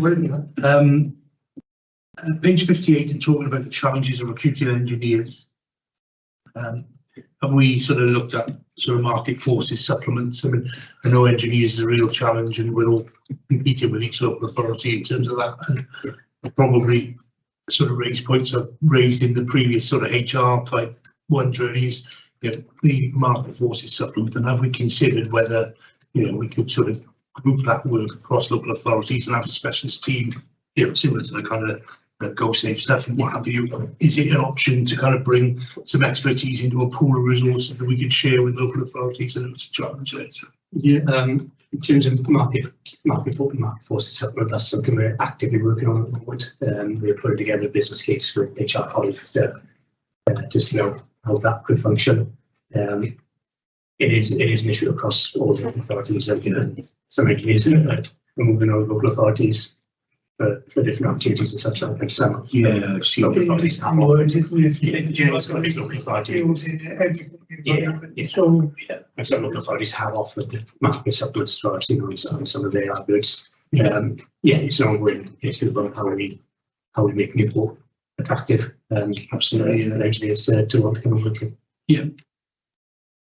And if I may pick up a point I made before, bus digital signage. Forgive me on the page numbers, I'm right here next to my. I think we were sort of about a year behind completing it. Yeah, it's green. I will find the page now. I apologise. Yeah. I think it's green because we've already done. There was a delay in implementation, and we need to check which of the future impacted. Yeah, that's fine. Yeah, I just sort of thought, should it be green when we're kind of way behind the date of actually doing it? So I think is that referred from page 63 or 69? Number 9, yeah, sorry. Right, it does say 75% there. Yeah, but the expected completion date was June 22. Yeah. It's not, yeah. Yeah. But Let's pick that up because I think and I thought that It's not was a change. It does sound a bit incorrect, doesn't it? It shouldn't be June 22, so we were intending to do it 23. Right. So it needs to be correction. We just updated the book. And it's probably drafted up into the new shelters and get to go into those shelters so that. I know the ones in town have been done and I've seen a few, but there's still sort of quite a few of them. Yeah. Yes, actually mentioning shelters there though. Are we providing, because one was in one on the top of the lower part of Stowe Hill by, I forget the name of the road there, by the church, just below Mother School. I noticed some changes being done to that and they haven't yet put any sort of base to perch or bottom on, I suppose just proper seating area. Are they Havelock Street? That's Havelock Street, that's it, yeah. Are we, there's no question of not providing bus shelters without any sort of seating or perching facilities. There's been some shelters gone in the last 10 years which don't have seating facilities. What's our policy on this? Those ones went in as built, as installed. We don't think the particular policy on seating. I think we should do, because considering the proportion of people who travel who are older. We're not in, sorry, on the same sitting and all that. Yeah. We've had these shops, but I think we've vandalised, Yes. Obviously been taken away. And elderly people are coming from the hotel block, they can't know where to sit and it's all open. I normally get very wet in there. I usually get to change the shelters. It is very difficult because we do get a lot of vandalism. And there's only so many times we can repair shelters, continuously vandalise. We have no funding to. And shelters is purely the local authority's responsibility. It's not a Newport bus issue at all. It's still They work with us in terms of locating the issue with it. Right. The bus stop on Laurel Road in Bayside. I think, we just send the individual ones in afterwards. Yeah. I mean, like going off track, I could reel off a few bus stops that are issues up, but let's send individual. Yeah, I think also the issue is that statutory duty is to just provide the signpost. We don't have to put a bus in there, but we will fix it as and when it comes in, and there is difficulty with funding. I know the one that you're on about is being sorted potentially. But as you said, there is difficulty, and also when we put perch seats in there as well, sometimes then that promotes antisocial behaviour because we really you can't win sometimes. It's always it's difficult, but yeah, I don't think we should. In terms of individuality, you need to send them. That is an excuse not to put a perch on it, which is just a bit of metal really. This is actually still though, this is actually still crosses into the well-being of our citizens and health. Older people with barriers to mobility. It's a barrier to active travel. Yes, it fits into all of these things. The new bus shelters that we've decided on We haven't got it all Because the other ones didn't, so I think we made a point of looking at the new shelters and they were suiting, but obviously they're not going to replace the current ones, they're going to be rolled out to what they do in our workplace, so. Yeah, slowly. Yeah. I've got a query, well, not query, a point of view actually, on the active travel programme, where you want more people to catch buses and not use their cars. But until the bus service improves in Newport, there's no way they're going to be catching buses, because our bus in our area is absolutely, well, non-existent sometimes. Admittedly, buses Yeah. are a challenge on this since the pandemic. You know, I've asked several sort of questions on it in terms of going into the evening. So recently we've moved beyond from the reports you put here. You're regularly meeting with Newport Transport, and that's made the point to try and mitigate that. So yeah. Like I say, the 151, which is every 10 minutes, going up to Blackwood and Risca, it's amazing. And until our bus service starts doing that, you know, you're waiting like half hour, 3/4 of an hour, and then they're taking buses off. Obviously, we had the issue with BES funding. That's now been sort of secured within a couple of weeks ago, 46 million, but that's going to the whole of Wales, and 46 million across the whole of Wales isn't a lot. So we're working quite heavily with buses. We work on the regional transport authority. Both myself and Stephen attend the regional transport authority, you know, trying to fight our case continuously. If you like, you know, I agree that you can't promote active travel or using the bus route if the buses are not there. So we're continuously working on this. It's not something that we don't just sit back and go, well, this, you know, that is something that we're pushing for continuously, and we'll continue to push for all of us, you know. And you know, if the communities, but it can be encouraged in some ways to use the buses, then even better, because you know, appreciating that the service might be difficult on occasion. If there's a good level of patronage for any operator, you know, it's not really necessarily digital stuff, because at least you kind of know when it's due to come, you know, when you get that thing. So absolutely. And you know, you must have invested a lot of new vehicles recently, electric vehicles, which help it.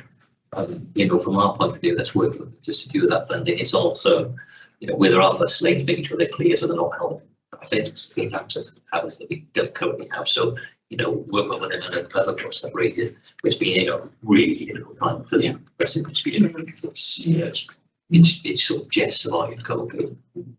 Yes, I'm challenging. Last one, if you wanted to be in COVID. Chair, SRS has just been informed me that the reasons are several, they're going to restart my computer, which will include my computer. Yeah.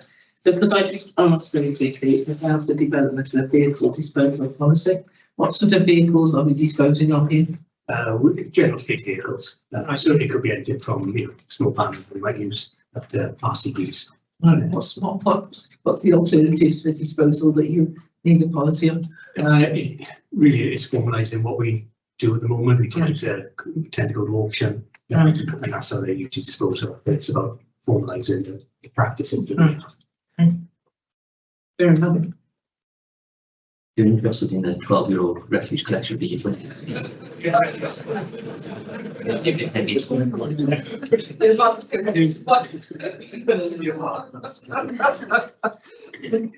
Any other questions on the infrastructure parts?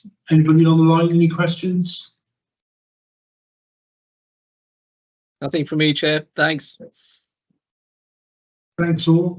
Really appreciate that. Can we take a sort of 5-minute comfort break as well? All right, Chris. And then we're going to switch chairs to that point as well. So thanks both. Sorry, that's all right. That's what I thought. It's about the right time as well. So comes to me. Bye.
I'm going to do the introduction. I'll do my introduction. I'm not going to name, you know. Yeah, that's fine.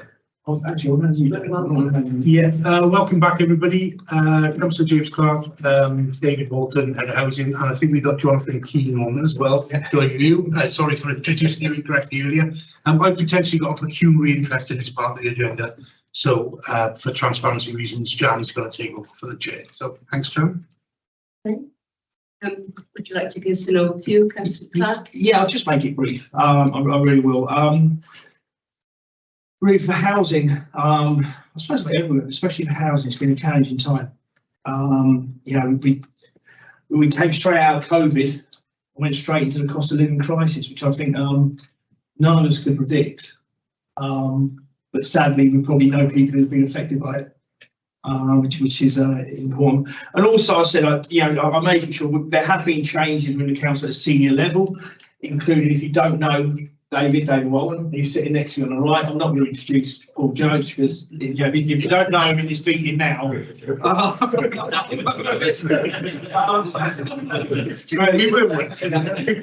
in case. Also, just, you know, as I said, like what's gone on previously before, we're happy to answer questions regarding the information, which I know the chair mentioned earlier has been circulated for about a week.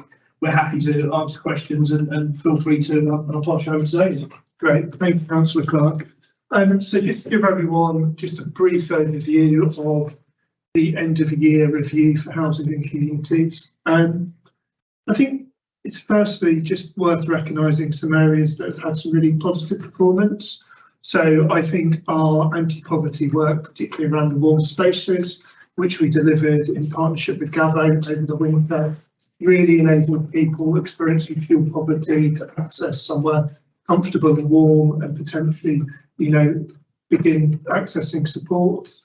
I also think the work we've done to roll out prevent training, particularly within schools across Newport, has really kind of increased the understanding and capability around those issues. And lastly, I think through our Connected Communities team, there's obviously been huge work, you know, with other colleagues from across the council delivering the support for people moving from Ukraine, either via the Homes for Ukraine scheme, sustaining sponsors in the local area, or via the Welsh Government Super Sponsor Scheme, the use of hotels in the city, and that work will continue over the course of the next couple of years. I think from a housing perspective, as Councillor Clark has acknowledged, it has been incredibly challenging.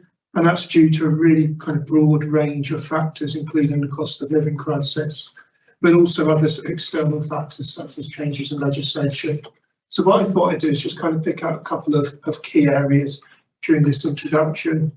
So I think first is you'll see the numbers and expenditure associated with temporary accommodation is not where you'd want it to be. Temporary accommodation spent has increased significantly, and the numbers in temporary accommodation haven't decreased to the level we'd want them to be. They've been fairly static at about 450, which is a high number. So what's driven that? I think it's firstly worth saying that during the pandemic, there was a real change in the nature of people accommodated in temporary accommodation under the Welsh Government's No One Left Out initiative, where anyone who was rough sleeping, not listed rough sleeping, moved into temporary accommodation. Now, in November, rough sleeping was made a priority need under Welsh Government homelessness legislation. So that essentially meant that we now have a statutory duty to people rough sleeping, which is obviously a positive thing for those groups. It does increase demand on TA. We've already spoken about the wider economic climate, the cost of living crisis, and other issues going on out there. For example, the local housing allowance, which is the benefit, the kind of cap that people renting privately can receive, has been frozen. There's also been changes in landlord and tenant legislation, which we feel has kind of also increased approaches into the department. And I think it's really worth noting that this is an issue across Wales and across the UK. Lots of local authorities are really experiencing significant homelessness pressures. It's also worth noting that some of the funding regimes around temporary accommodation have changed over the last year. So during the COVID period, the council was able to access very, very high levels of grant to subsidise those costs. We're still receiving a good level of Welsh Government grant, but that is now more targeted on what we can spend the money on. So we're really feeling that pressure around temporary accommodation and housing benefit and the amount that the council is able to reclaim from the DWP. That's not to say that there's not a lot of work going on within the department, for example, working on the transitional accommodation capital programme. You'll see the properties that we accessed last year, and that's actually just been relaunched as of Friday, off the press, a new programme for this year, and we'll be working very closely with our RSL partners to identify units that could be used for that capital programme. Just to highlight some other areas that we really need to focus on over the next year. So you obviously have seen that our homeless prevention performance wasn't where we wanted it to be at all.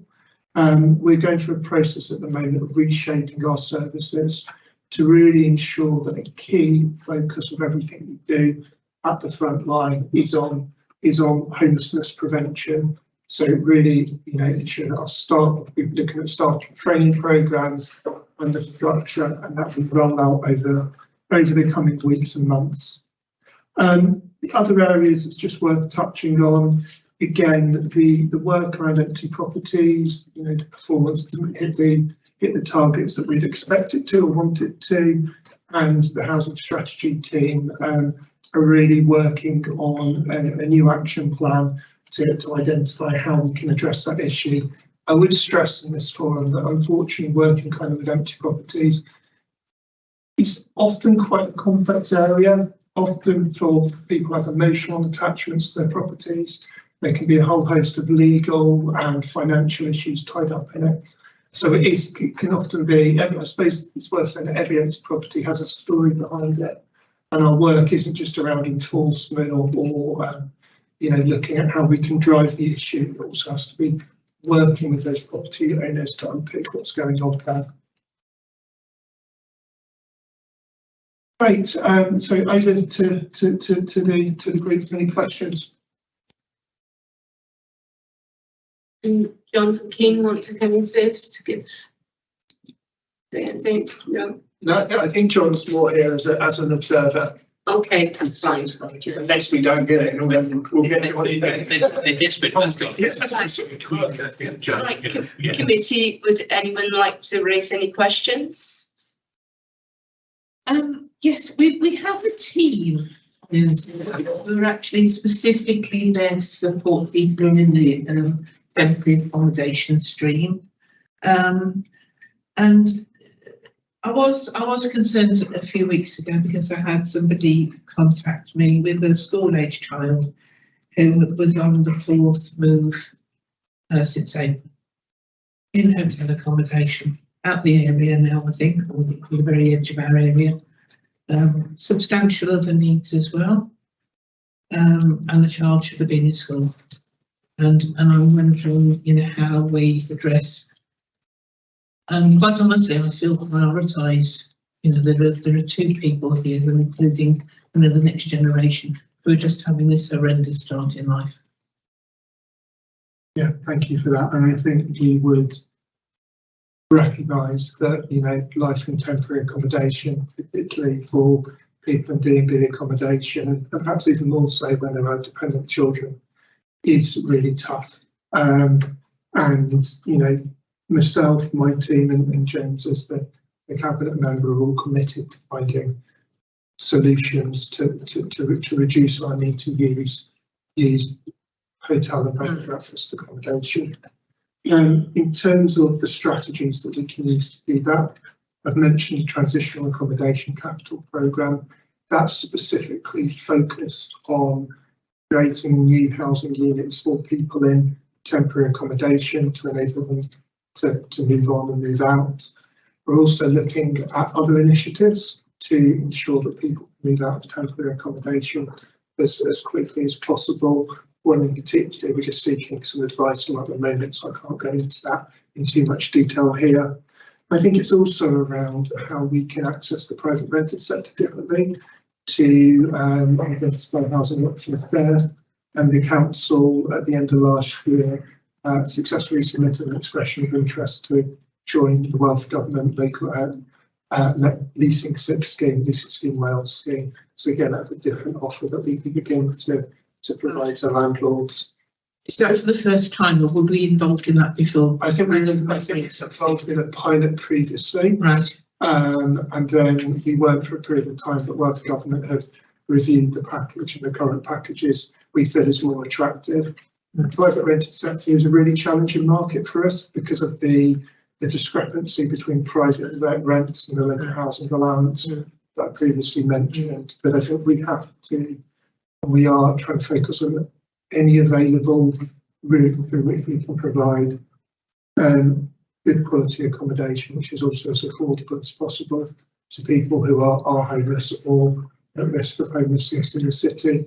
I think the other element of the question is around support, and we've recognised we do have a support service within the council that's working to support people in temporary accommodation to manage that transition, to identify legal options.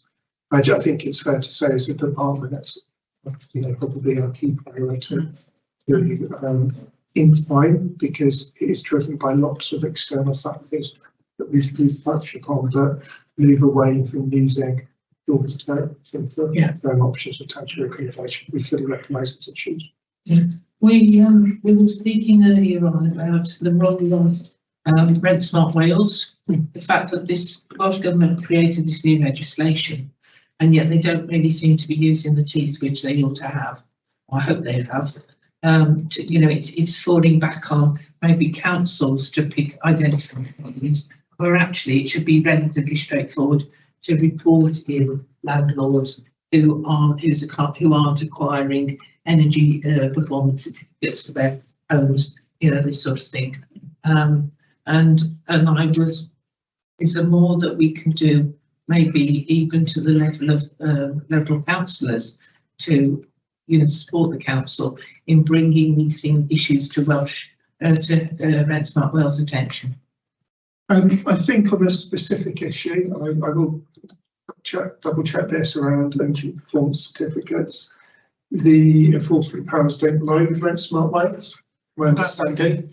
But I think what we do need to do, environmental health housing has only recently moved into my service area, is work together to have a balanced narrative whereby we are encouraging landlords to work with us to meet the housing needs in the city, but obviously where there is poor practice, our environmental health officers are able to enforce as appropriate and in line with our statutory powers. Would you like to speak to it? Yeah, so start action. Sorry, was that a question for me? If you wanted to add anything on the EPC issue, John. No, I agree with David. As far as I'm aware, Rent Smart Wales have enforcement powers if landlords aren't adhering to their code of practice, but I think the primary regulatory powers lie with the local authority. Right. Thank you. Thank you for that. Yeah. Councillor Eaton, would you like to put your question now? Thank you, Chair. It's just around obviously the homelessness situation. And thanks for coming, David. Of course, it's impacting us nationally, but if we look at a local level, my question is, I know a significant amount of councils in Wales charge a premium tax on long-term empty homes or have announced plans to do so. Is there any reason why we haven't explored the use of our discretionary powers or levers as a local authority to reduce homelessness, but also, to prevent the blight on our communities? So that's the first question, if I may, please. Thank you. Thanks, Councillor Aidan. So I think it's fair to say that we are, as I've previously said, we're looking at how we tackle empty properties in the city. And, you know, I think the council tax issue is, it's not, you know, there's pluses and minuses to it. But we're going through that process at the moment of really trying to identify what the right approach is for Newport and then to push that forward. Can I come in on the same point, Councillor? Yes, certainly, Councillor Ellis. One of the things we talked about prior to the meeting was the number of empty properties in the social rented sector that we see across the city, which, you know, is alarming. And I'm sure that you, in your regular meetings with the RSL, get some data on that. And we did have an RSL report a few months ago, which sort of alluded to some of that. But there are a number in the Pill area, which my presumption is that they're empty because they're marked for future regeneration. I'm presuming there are also a number in the Somerton area, which I presume again are empty for future regeneration, and there are a number over in the Bents area and some others. Quite a large number of properties which could be massively contributing to our homelessness problem, you know. And I wonder whether if they're sort of empty for regeneration, so there's a future sort of at some point going to be a plan. Can we use them for temporary accommodation in the meantime rather than sort of long-term secure tenancies or something like that? Because it seems like that's a massive resource. And I've also been in touch with Newport City Homes on a number of empty properties that they've got, and they say, oh, we haven't got the money to put them right. And I just find that incredibly difficult to believe. And I do think so. And I know the sort of story you say about the private rent sector is really difficult. Out the private sort of owned properties, there's always a story behind them. It's really hard to bring them back into use. It's not as easy as people think, but those ones seem like a target which we could be sort of making some headway in. I'm sure you probably have some of those conversations. But yeah, we have. So we meet with all of the RSLs on an individual basis, either on a monthly basis or quarterly, just depending on the arrangements. Looking at empty properties is something we've begun with them. It's a key priority for all of us. I think it is worth saying that RSLs are always going to have, there always needs to be churn within the stock. That's the sign of a healthy social rented stock. But we are working closely with our partners to look at options to ensure that there's as many properties available to people in housing need as possible. And, you know, thinking about, I feel like I'm saying this a lot in this session, but it's not for the press, thinking about how capital funding, like TACP capital funding, can be used to support bringing those properties back into use. I was going to say, I myself get continual emails and messages of residents. They've got to get out of their rented accommodation. They've got so many months to get out. So where would the first point of call be to send them? Is it, you still got the office in the library? Yeah, the best thing to do is for people to come to the Central Library Museum. We have staff there 5 days a week. And yes. And what's the office at the bottom of Stowell? It's got housing support. So that's is that us or that's private? That's Pobble. So Pobble right. Regenerated that, and that's really a place for the housing support services to come together. See, because they do all work in partnership, don't they? Yes. Okay, thank you for that. But there is concern as well about the Airbnb type market, and certainly we've got quite a few properties around the Stoneham area, you know, which let out short-term lets, and then we have issues where clearly these people visiting the city, they're maybe there for a couple of weeks, they're not interested in recycling their rubbish or keeping the garden tidy. The landlords seem to be quite gung-ho with their attitudes of supporting them living in what is a community. It's upsetting neighbours, and actually the reality of this is, by making short-term properties available like that, we aren't helping our long-term housing crisis, are we? And the 8,000 people who I understand, you know, applied to the city last year. So, I mean, you know, as a council, is there anything that we can do? Can we sort of engage more with environmental health, perhaps to be sort of challenging these landlords to a greater extent on the issues which their short-term tenants bring to our city? Okay, so I think the what we can do is we can work with environmental health to look at any enforcement powers there, where there are other issues surrounding the properties.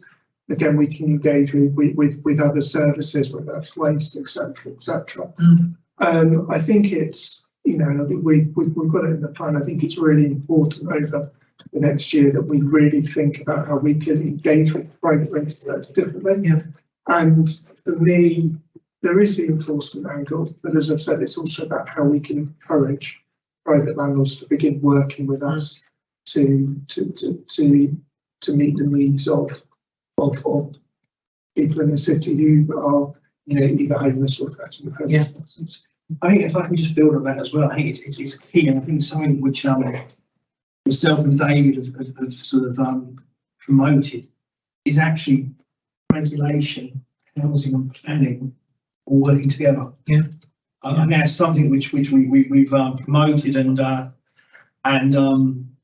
sort of got everyone around the table, because I think sort of it's hugely important that everyone's singing from the same sheet, to be honest, and sort of everyone is tied up together, and also there's complete transparency from all three, not just one's doing this, one's that's something which we have promoted and something which we're pushing and moving forward. So I just wanted to build on sort of what David mentioned there.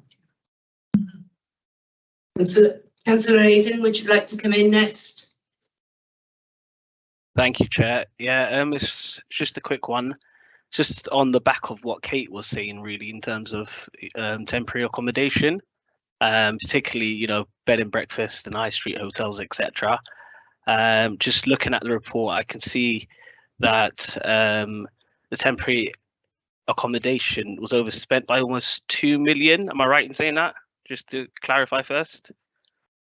Yes, Councillor Aidan, and just to kind of return to the comments I made at the start of the meeting, that's, you know, due to changes in legislation, increased demands, but also change post-COVID of the funding that we're receiving to meet our new statutory duties. I think it's also just worth noting that this specific pressure moved to housing within the year, and we're now looking at options to address those issues, but a lot of that does come back to finding different forms of housing supply. Okay, if I could just add a supplementary, Chair, if I may, please. Yeah, with regards to just going off my previous question, obviously that was in relations to, because it is empty, I can see there's a metric for empty private properties back into use, page number 97. Do we have a metric or figures for social housing properties at all in terms of RSLs? I can't see it on this report in terms of the percentage of social housing properties brought back into use.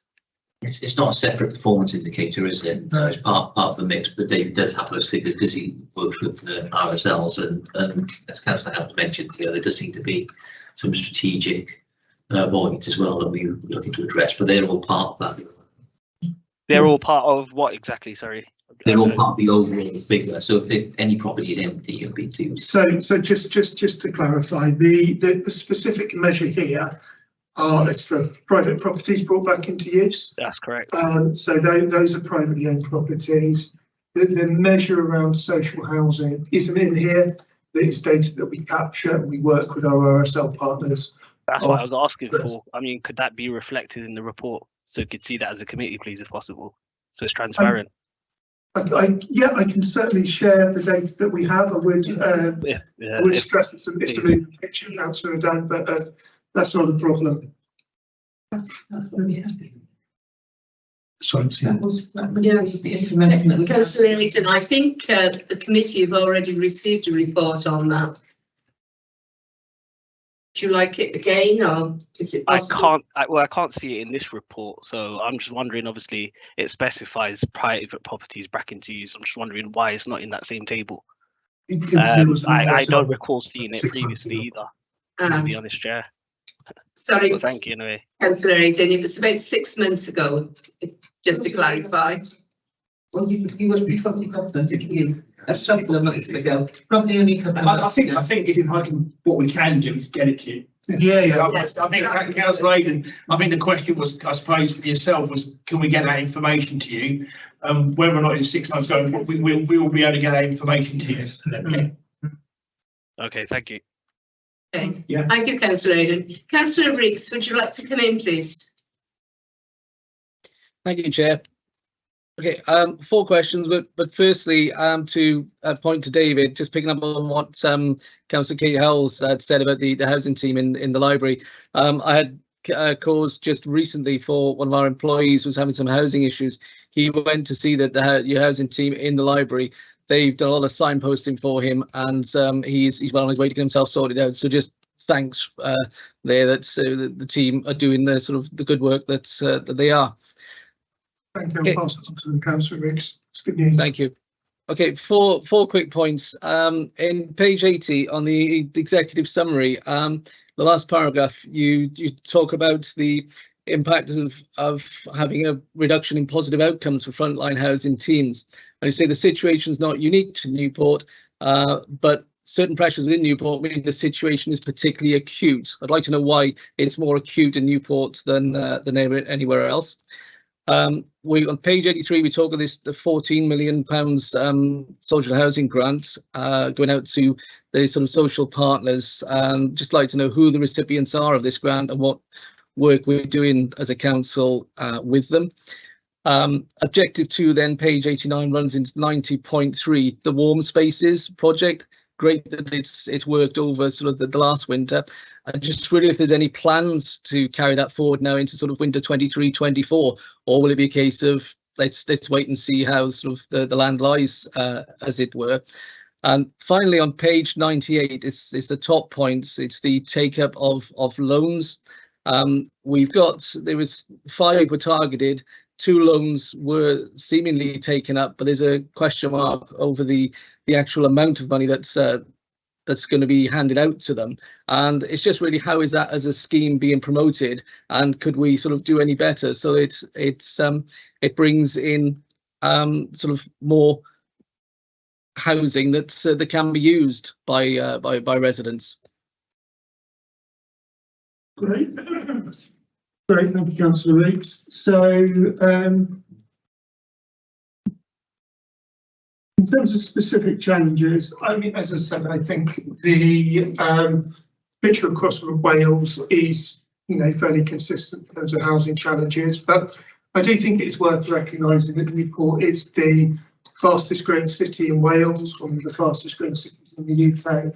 And because of those challenges, obviously, we have a housing market that is incredibly vibrant, and when we are looking for options, often up at the lower end of the market for people to access in terms of affordability, that in itself can be a real challenge because of the growth. In terms of the social housing grant, 14 million, so we work with 4 RSL partners. We work with Puddle, we work with Link, we work with Melon, and we work with Newport City Homes to build a new social housing in the city. In terms of the warm spaces funding, warm spaces project, actually, I mean, this is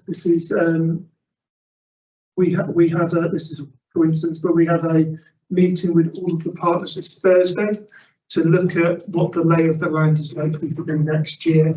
I think with something like warm spaces, really needs to be a project that the community come together on, and we look at how we can deliver that.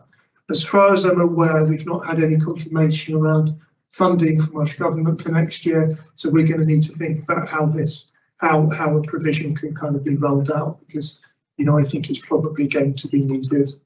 And then lastly, in terms of promoting loans, I think that is an area of work that we do really want to focus on over the coming year. We want to be able to offer a really good package to private landlords and homeowners to encourage them to work with us. We've got John Keane on the call, who's moved into the service as part of a restructure, and he'll be leading on some of that work. It ties in, I previously mentioned, the council has successfully applied to become part of the leasing scheme, Wales scheme. So it always ties in together. We want to be able to clearly market our offer to owners and landlords in the city. Okay, thanks, David. It says, staying on the last point there, you talk about a revised offer, obviously going out to the private sector owners, and it's a revised and robust approach to enforcement. It says that will be publicised in the first 2 quarters. Is that sort of quarters 23, 24? I'm presuming. So we're looking at sort of by what end of October, we should have more data on that. Is it? Well, yes, we'll certainly have our kind of approach in place, and we'll be ready to discuss that by that point. We'll work on action plans now. Okay, thanks. Thank you, David. Thank you, Chair. Thank you, Councillor Riggs. Councillor Hales. Thanks, Chair. Can I just come in on a couple of points? The community housing protocol on page 88, item 8. Is that an agreement with the RSLs in terms of delivery of housing? Is that and how we work together? So, for example, at the moment we are working on zero evictions in homelessness. Yeah, policy that we are ourselves. Yeah, so it's a bit of like an SNA type. Yeah, okay, that's being reviewed. A general comment, really. You know, I know from my day-to-day job the challenges that you guys are currently facing, and I know that there's a lot of work going on. And you know, there's been a marked improvement since we've had a head of housing in post, which I think was the right thing to do in terms of the restructure to give the service area the focus it really needs, and bringing those other sort of departments in to work closely together. There are huge challenges in Newport, totally accept that, and I do think they are more acute than other local authorities. I see it firsthand, and I work in other local authorities and see that as well. How can, from a strategic sort of perspective, lots of the focus, this might be a sort of question for Councillor Clark a little bit, lots of the focus is on our sort of social services and education. That's where most of our money goes as a local authority. How can we make sure that the challenges that our communities are facing in terms of homelessness are getting the same focus as a cabinet and a council? Because aside from politics, I feel that this is a cross-party issue which needs everybody's effort to try and give it the focus it needs to sort of put it right. I think you're right. I think sort of, yeah, we have got a strategic housing forum, which is absolutely key, which is really sort of the people right at the top, getting around the table and making those decisions, usually, as you know, Councillor, tough decisions. And I think sort of housing for myself is, and you're right with education, social care, but I think housing is key to all of that. Absolutely key to all of that. And I'm not sure. Historically, it's always been like that. If I'm really being honest, I think what David coming on board, and you know, I'm not saying he's sitting next to me, he's probably helping. His experience, his freshness coming in. Yeah, I think he's really key. I think we've looked at transformation of everything, which is tough. Yeah, absolutely. But what I will say is that you've got your. I hope I'm still on the question. You've got your long-term and your short-term solutions. And the long-term, you know, the teams are really sort of, and we've been out with them. The likes of Helen Jones, Cordator, Russ Sleepers, and I know Casnewydd, this is your world. Yeah. That for a lot of people's vocation, so the commitments there, it's just maybe the direction now we've got to get key. Yeah. And also what's key is something which we're focusing on. Again, I can't go back historically, but prevention. Absolutely, yeah. Mm. Prevention is sort of, and again, you know, obviously it was obvious in recent press release, we've got that the Royal Foundation involved with the money there, but also what it brings with it. And sort of however you look at it, if we get something from that, it's worthwhile, and it's a long-term project. Like to start. Absolutely. So I think sort of hopefully you can see maybe the way I'm speaking is you know, I'm committed to this. And I think it helps that other councillors from that world sort of know it. Yeah. Sort of so that they can push it along as well. And I think with David and the team also sort of it is that direction focus there. But I think sort of as said, going back to sort of how I started this conversation, where and how you sort of worded it, the education, social services, I think housing it's in that mix. If I can't say any higher or lower, but it's certainly in that mix because of what's happening in the world and what's being highlighted. I hope that's sort of answered your question. Yeah, no, that's great to hear, to be honest, because historically, and it does politically, does it nationally as well. Social service education take much more of a brunt, and that's where the majority of our money goes. But it seems like we need to invest heavily to get this right. Because landlords are selling their houses because they've got to put like new boilers in, new bathrooms, and all these windows, and so they're selling them, and that means more and more people are accessing the housing services. I think you're right. I think you're right. I think also what's happened there is it is not the right wording, but it's a perfect storm of what's going on. You've got that going on. You've got the mortgage rates going up. You've got things which sometimes we don't realise is we look at the financial side of it, but it's also the emotional side of things for people.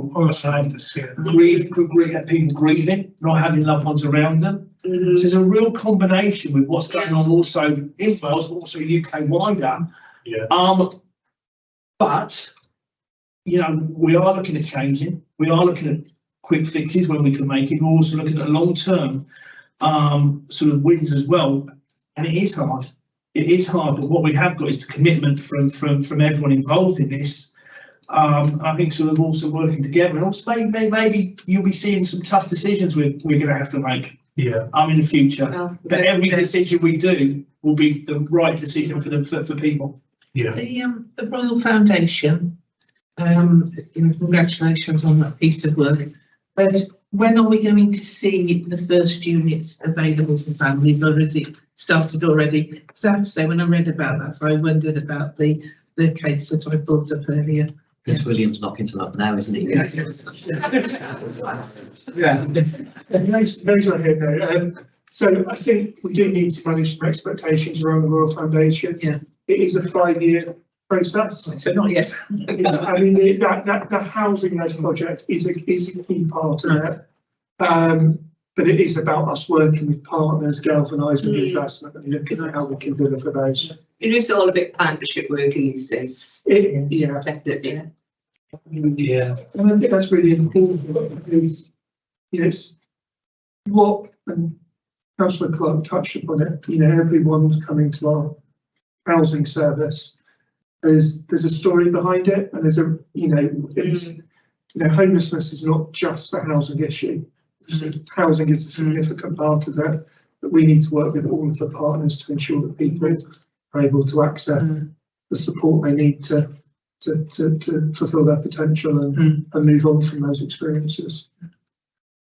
One final point, if I may. Yes. On the RSL report that was shared in April, and it sort of picked up in here a little bit. We sort of delivered the social housing grant, sort of about 40 million quid, and that delivered something like 318 homes, I think. How many of those were for rent, and how many were for low-cost home ownership? You probably don't know the answer, so if you could come back to that, would be really grateful. Yeah. Thank you, that's been really helpful. I didn't expect you to know the answer. No, but yeah, it would be useful to know that. I see a shift in the social housing sector in terms of wanting to develop more housing for open market sale than they do for social rent. And we've got a number of schemes in our area now, Newport City Homes, that they're delivering sort of open market rents instead of sort of social rent. And I just want to understand the motive when we've got a big crisis on our hands. Why the housing associations that are supposed to be delivering for a social purpose sort of developing more and more stuff for open market sale and open market rent. And particularly low cost home ownership, we'll probably put some grant into that because it's and my sort of secondary question would be, well, is that the right place to put grant now when we need homes to rent? And I know the housing associations would want the money for the low cost home ownership from the grants. So it's just a bit food for thought, really. So we can share that. Yeah, that's fine. Committee, any more questions or comments? I think from me, Chair. Okay, thank you. I'm just spotted this. I missed this earlier. It's about libraries, it's in this report. Percentage quality indicators with targets achieved by the library service. And it says that the quality indicator was reduced from 22 to 6.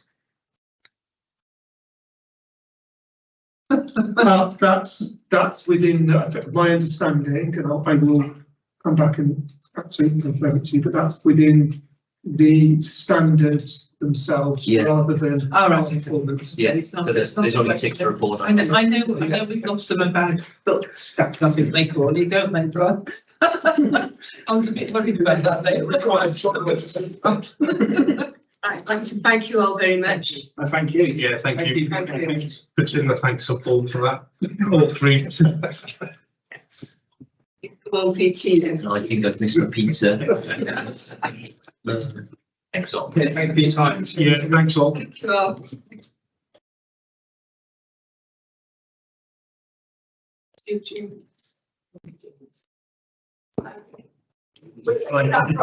Please go there. Where are we? I get my agenda back this time. Yeah.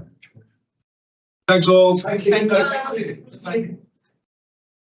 So it's probably over to you, Neil, in terms of running through what you've noted down and everything else, isn't it? Yeah, so for the environment and public protection, I've got against Thomas's query about the tree cutting policy. We'll advise that there's a 2-for-1 tree policy requested for this to be promoted and publicised more. Yeah. Put down recommendations. Councillor Clevy's query about the mixed grass PSBO. We'll ask Sylvia to check with the public protection manager about that. Yeah, trying to get an answer for progress. Yes. Councillor Reeks's query about the EV charging points, and I'll send out the EV report which went to Overview and Scrutiny Management Committee. The improved compliance support framework, how has it been marked out of businesses? We'll ask Sylvia to come back with an answer about how it's been marketed. Yeah. The query about page 38.11 about the 71 landlords, the energy performance, how Brent Smart Wales linking with that, and what other links with service areas that I will request information on that. That is everything that I've got from that report. Was there anything additional committee members would like me to include? Not that I recall, no, I don't think so. Okay, for the infrastructure one, if we can get the centre schools regarding the traffic-free streets near schools.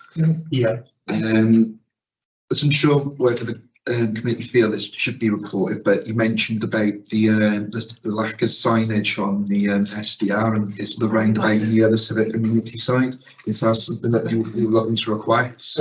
Well, it's not requested, but they could request it. But there's a 50 mile/hour sign, and then about 20 meters at 8 metres. There's a 30 mile/hour sign. I just wondering whether they have too many signs and just stuck it there. It's let's review it. Let's review it, but I think they have to notify you so many yards before the junction. Yeah. And you have to reduce your speed coming up to a junction. So that would explain it, wouldn't it, really?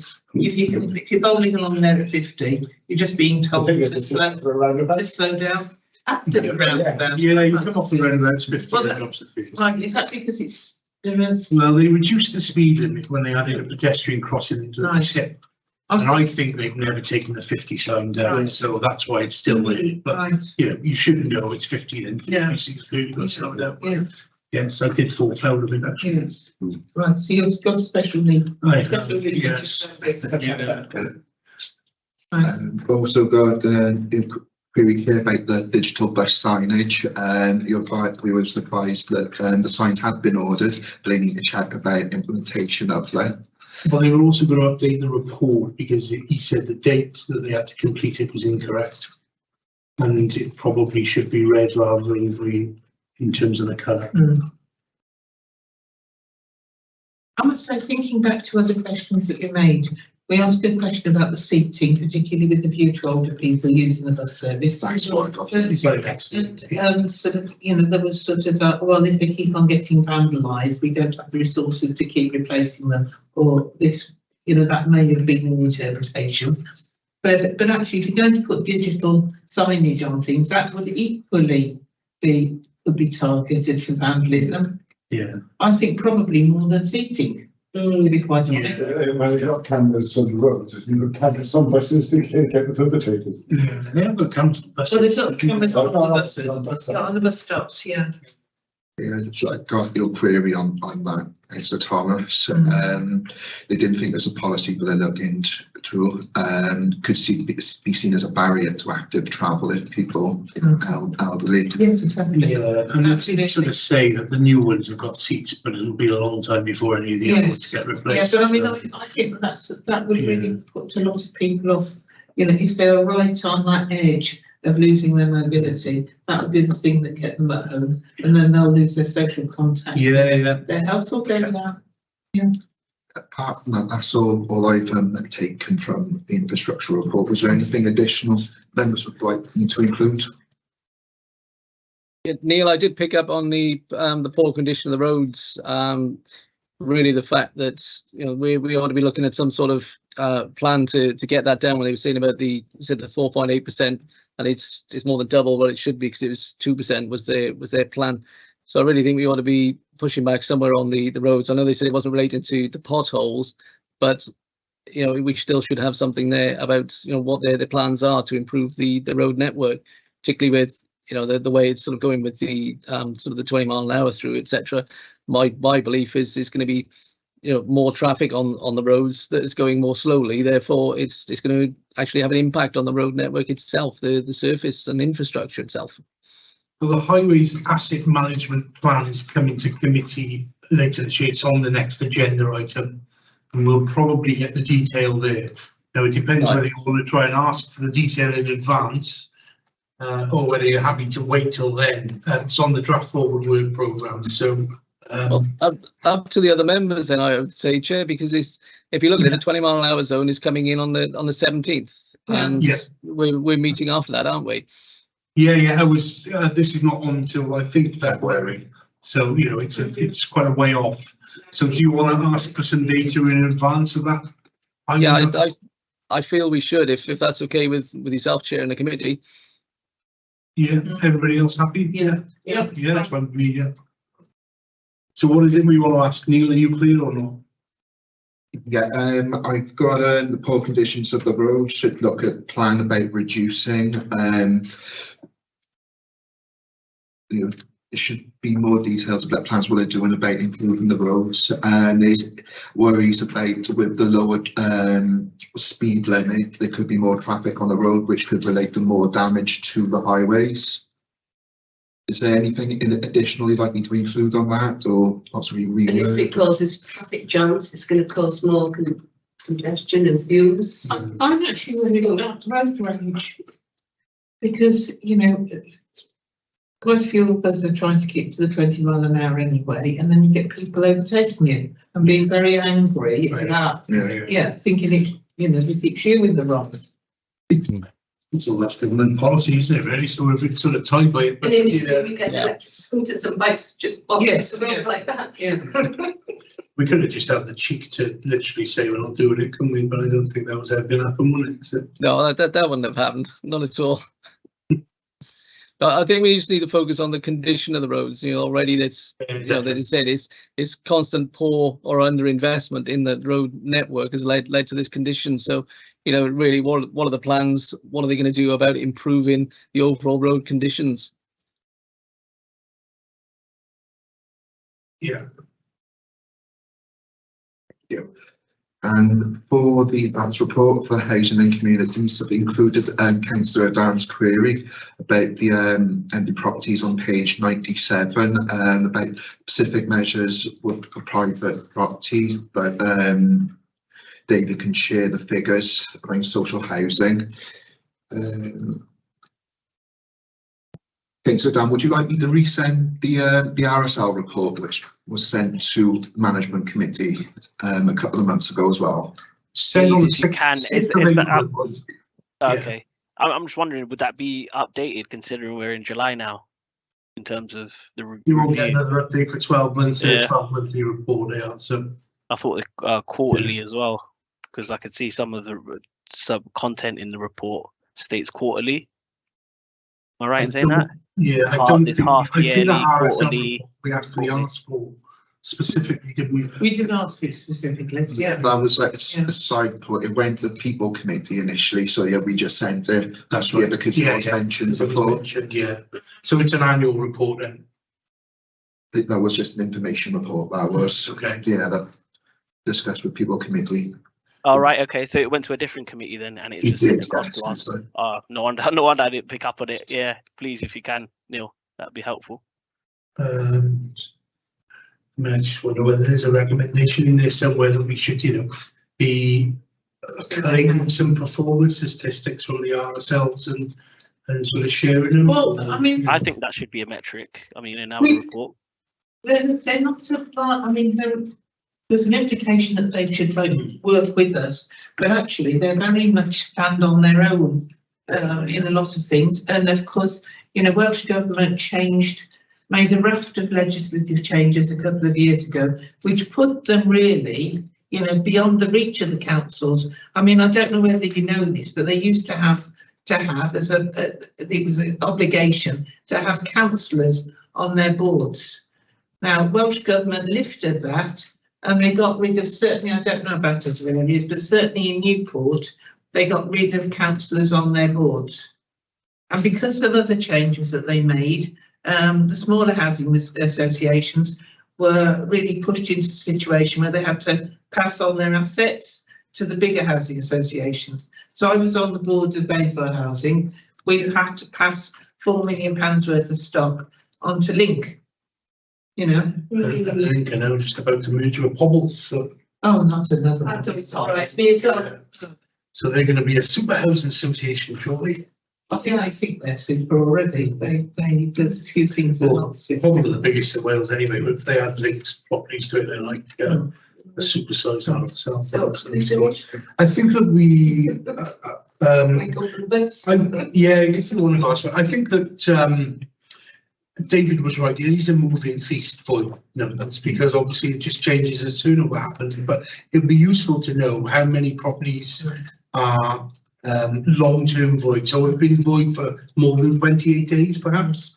That would be the stat. So percentage of properties have been void for 28 days, or number of properties have been void for more than that. And we've obviously heard about subrogation now, with rough sleepers have now entered the priority category.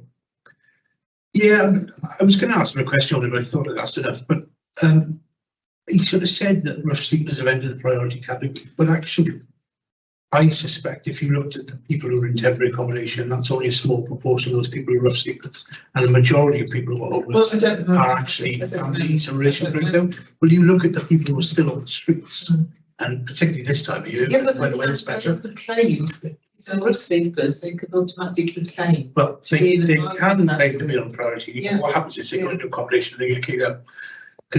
And then they don't have to, because they're intentionally homeless, they don't necessarily have to bring them back in. So I've been helping the chap who sort of sits outside Morrison's, begging to try and get him away from there, to be honest. And I speak to him all the time, and I've spoken to the Warwick a number of times up on Snowstone Hill, whichever one it is, it's up by you, about the Salvation Army.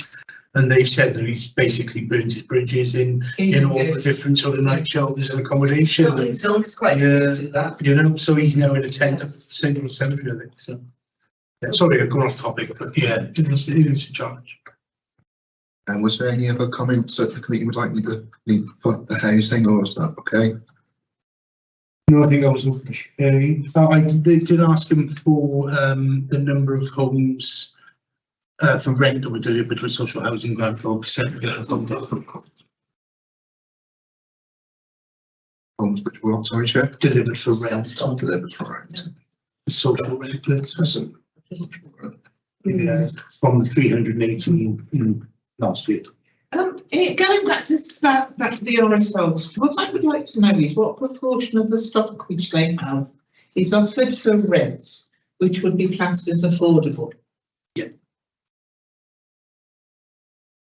And perhaps we could have a definition of affordable, because obviously we know. Well, there's the time to definition of Well, the local housing association is I've heard it said it's the biggest contributor to homelessness because it's not kept pace. Are you aware of that, Saeed?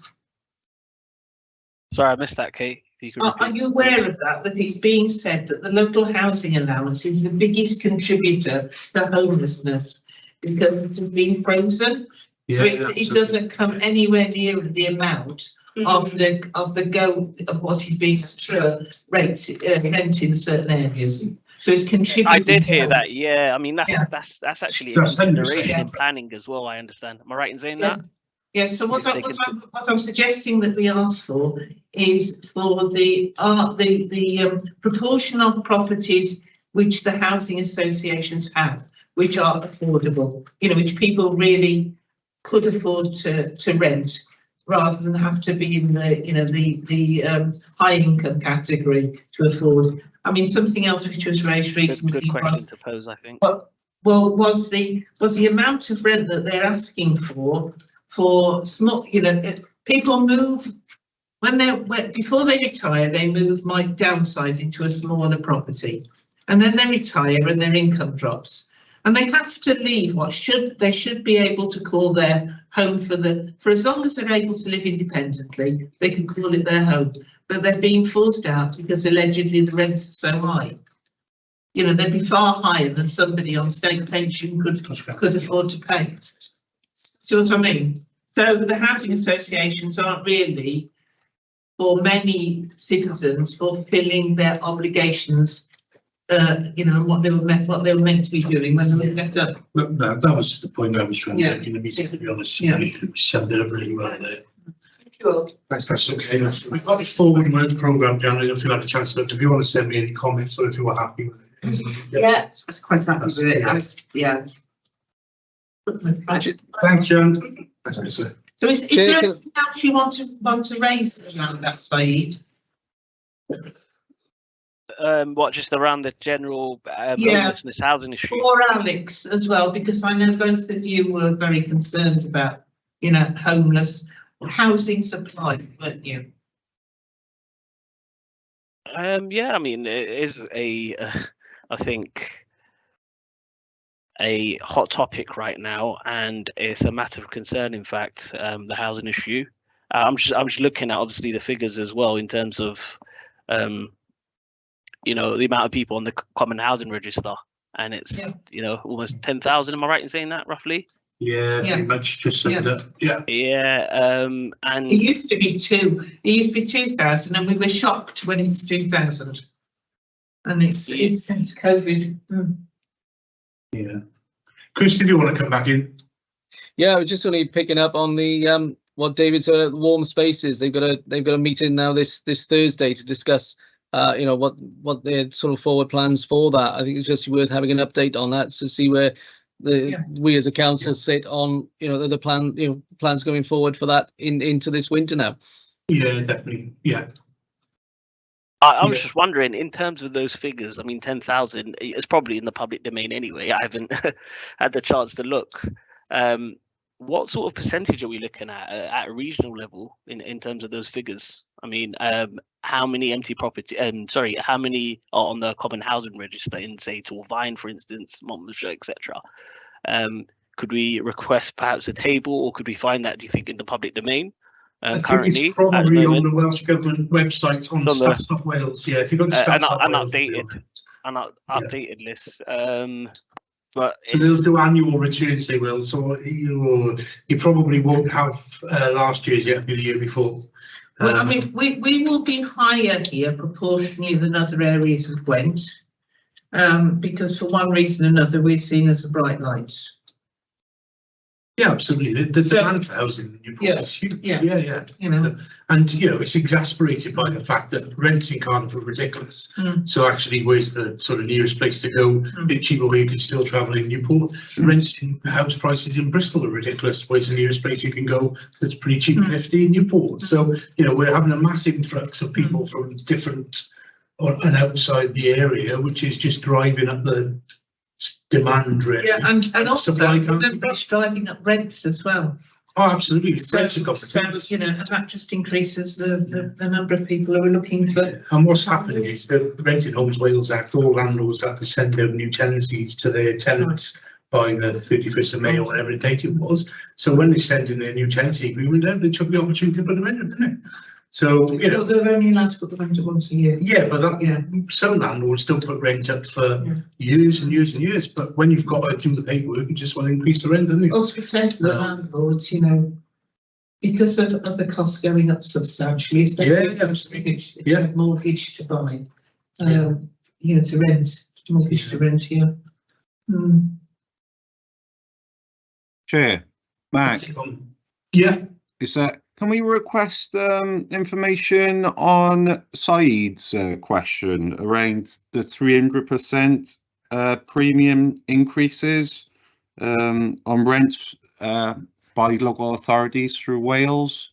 He mentioned Newport are only one of 4 local authorities who haven't got anything in place, who don't increase council tax on empty homes. Can we request information of other local authorities to see if it's like improved, improved, you know, if it's reduced the number of empty houses by them implementing, you know, increases? So this is something Welsh Government, Mark Drake has had a think, hasn't he, about holiday lets, and obviously we'd all agree holiday lets are very unlikely to add to the local communities. They're a drain on local communities. They drive rents up in the area. It's housing which isn't available for use. You know, if people are just using it for weekends and high days and holidays. But I, you know, I don't know which areas. We know the Llun Peninsula and places like this. Yeah. You know, what if there's villages up there that are supposed to be 90% of the properties in areas like that are holiday lets. But it comes to your point about Airbnb and whether you could use the same sort of tools to deal with people who are just renting a property. They at least need to be registered. Yeah, exactly. But these are properties which actually are outside that, because if they're not, you know, engaged in rental for money, you know, for profits, they're not commercial organisations, then yeah, I mean, that would be a fresh category of council tax, wouldn't it? This is what we're talking about. But I think really we shoot ourselves in the foot if you make legislation which is going to further penalise the private the rented sector, because people will leave it. Yeah, I agree. Do you think, Kate, do you think there's many second houses in Newport? Not many, I don't think. Second homes in Newport? Yeah, there wouldn't be many, would there? There might be some down by the coast, I don't know. I don't think there'll be many second homes in Newport. More empty number of empty properties, but not second homes. Yeah, and I mean, you know, there are properties I'm aware of which have been moaned about for years because they've just fallen into dilapidation and nobody's done the repairs on them. And sometimes it's quite impossible to find out what the reasons are. Yeah.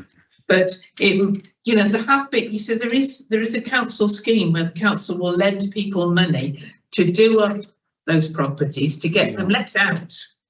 Yeah. You know, at an affordable rent. I don't think they'll do it, you know, for people who want something in the luxury end. But when you say like second homes, you automatically think of holiday homes, but but it could fall into like landlords who own multiple properties. No, I think what we're talking about there is we need a third category. We need places which have the potential to be rented out, and then we have properties which are owned by you know, individuals or families who do not make any, you know, it isn't a business. They just keep it empty for their own use. Yeah. So you need a third category. Do you see what I mean? You can't treat people who've got a holiday home in the same category as people who rent out, because the people who rent out actually need support to enable them to rent out and not sell up. Yeah.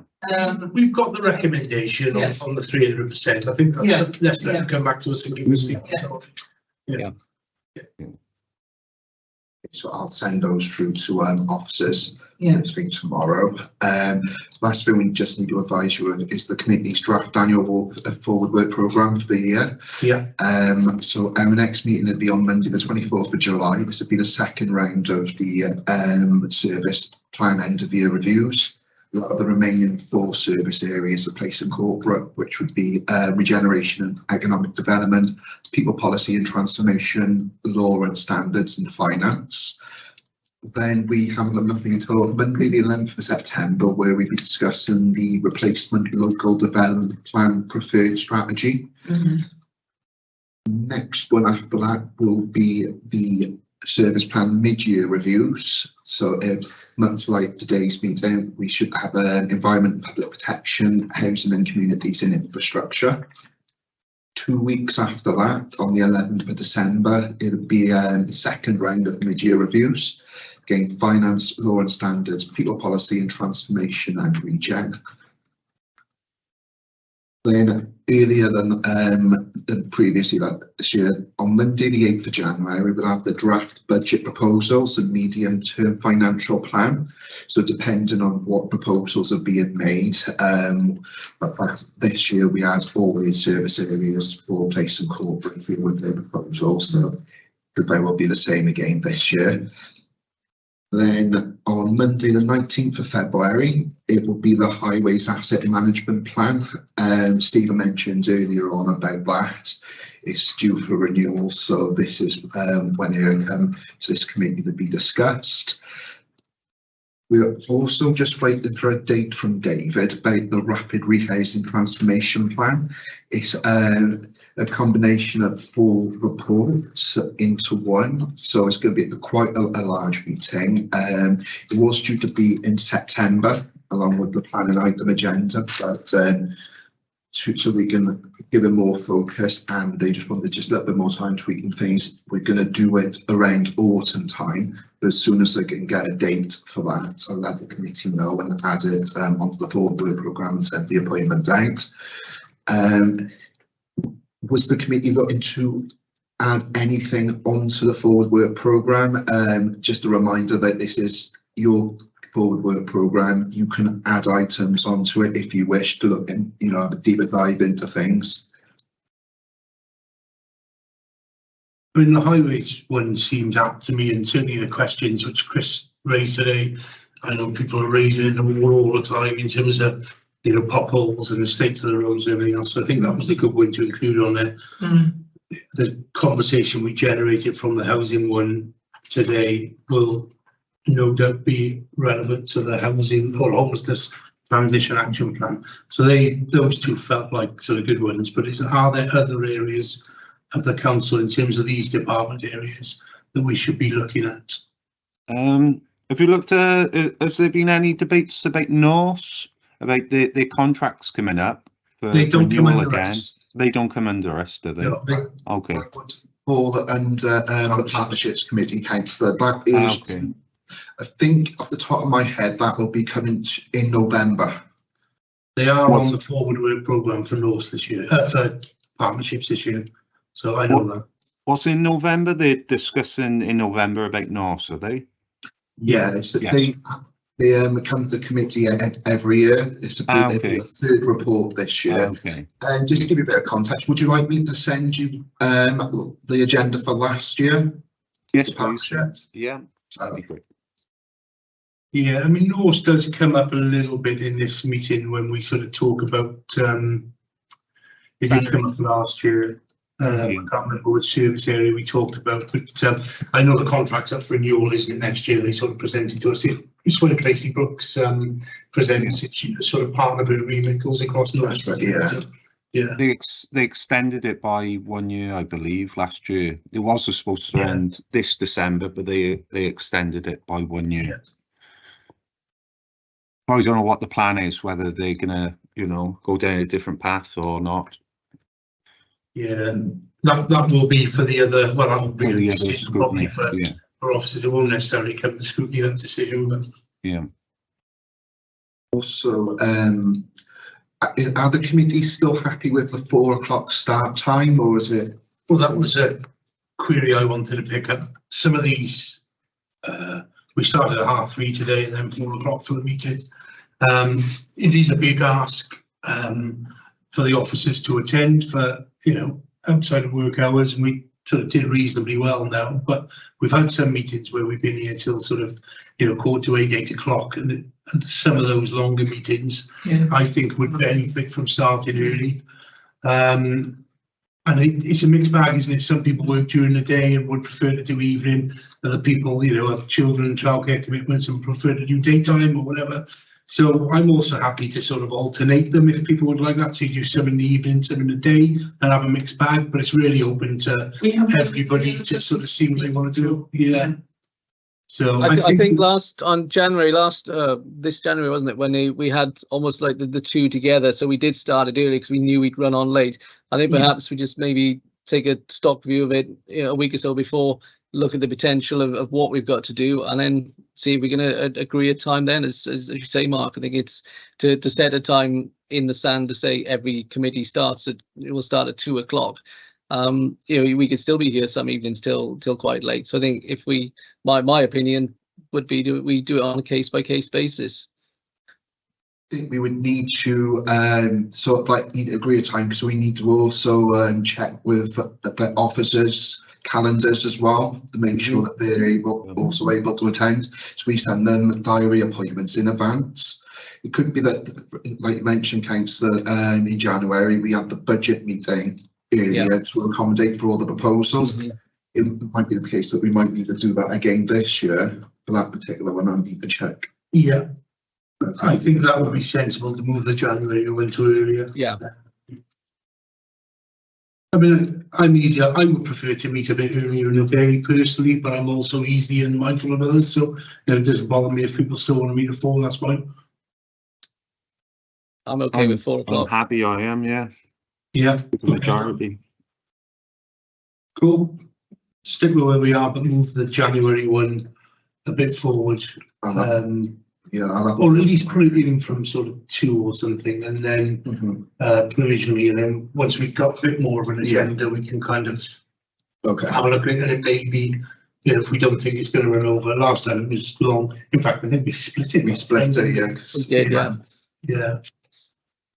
So do we need to put another date in January as provisionally for then, just in case we split it up? That runs alongside the cabinet reporting out for council. Right. It would just be the case that we would just like maybe shift it to like 2 o'clock like we did last year. But other ones I mean and see that.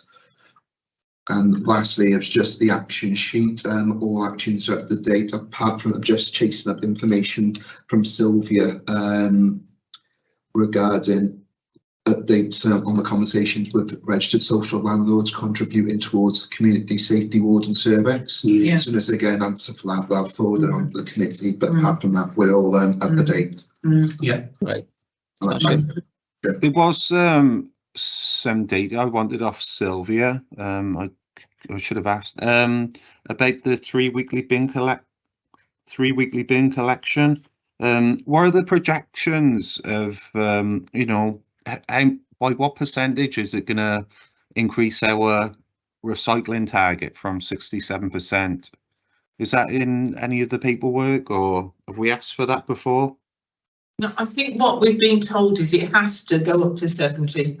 Because we'll be hammered with 500,000. Yeah, it's got to go up to 70. But what are they anticipating the 3 weekly bin collection to go up to 70. by bringing it in? Pardon? 70. I'm sure it'll be 70. Is that what they're hoping for it to go up by? I think Just it's a 3%. fair question, to be honest. Yeah. It's a fair question. Do they think that these measures will get to the target they need? 70%. Or are they going to need to do additional things? You know, they might expect it to go up to 72% or 73% or just 1%. Yeah. No, I'm comfortable with that. That's fine. Is that okay? Yeah. Yeah. That's everything on my side, Chair. We all done? Yeah. Yeah. thank you everybody for all your input and helpful suggestions and patience and all the rest of it. See you at the next meeting in 2 weeks. When